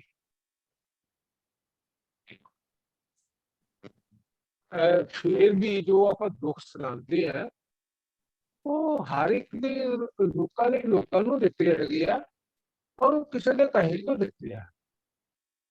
ਉਹ ਪੋਲੀਟੀਸ਼ੀਅਨ ਹੋਣਗੇ, ਕੋਈ ਧਰਮ ਦੇ ਬੰਦੇ ਹੋਣਗੇ, ਉਹ 75 ਸਾਲ ਪਹਿਲਾਂ ਦੇ ਗੱਲ ਤੋਂ ਅੱਜ ਵੀ ਉਵੇਂ ਹੀ ਹੈਗਾ। ਆਪਾਂ ਅੱਜ ਗੱਲ ਕਰਦੇ ਬੱਚੇ, ਆਪਾਂ ਮੇਰੇ ਖਿਆਲ ਤੇ ਬਹੁਤ ਘੱਟ ਗਿਣਤੀ ਦੇ ਲੋਕ ਹੈਗੇ ਜਿਹੜੇ ਗੱਲਾਂ ਕਰਦੇ ਹੈਗੇ। ਸ਼ਾਇਦ ਥੋੜੀ ਗੱਲ ਦੋਵੇਂ ਬਾਰਡਰ ਦੇ ਦੋਵੇਂ ਪਾਸੇ ਕੋਈ ਸੁਣਦਾ ਜਾਂ ਨਾ ਸੁਣਦਾ, ਤੇ ਮੈਨੂੰ ਇਹ ਲੱਗਦਾ ਹਲੇ ਵੀ ਆਵਾਮ ਹੈਗਾ ਉਹਨਾਂ ਲੋਕਾਂ ਦੀ ਉਹ ਗੱਲ ਸੁਣਦਾ ਹੈਗਾ। ਪਾਕਿਸਤਾਨ ਵਿੱਚ ਜੋ ਘਟਨਾਵਾਂ ਵਾਪਰਦੀਆਂ ਨੇ, ਸਾਡੇ ਹਿੰਦੁਸਤਾਨ ਵਿੱਚ ਵਾਪਰਦੀਆਂ ਨੇ, ਅੱਜ ਵੀ ਉਹੀਆਂ ਵਾਪਰਦੀਆਂ। ਤੇ ਆਪਣਾ ਇਤਿਹਾਸ ਤੋਂ ਸਿੱਖਿਆ ਨਹੀਂ ਹੈਗਾ। ਬਾਰਡਰ ਚਲੋ ਇੱਕ ਪੋਲੀਟੀਕਲ ਬਾਰਡਰ ਹੈਗਾ। ਠੀਕ ਆ, ਪੰਜਾਬ ਦੀ ਗੱਲ ਕਰਦੇ ਹੈਗਾ ਕਿ ਮੇਰੀ ਮਾਈਂਡ ਕਦੇ ਨਹੀਂ ਆਉਂਦਾ ਕਿ ਪੰਜਾਬ ਕੋਈ 2 ਹਿੱਸਿਆਂ ਵਿੱਚ ਹੈਗਾ।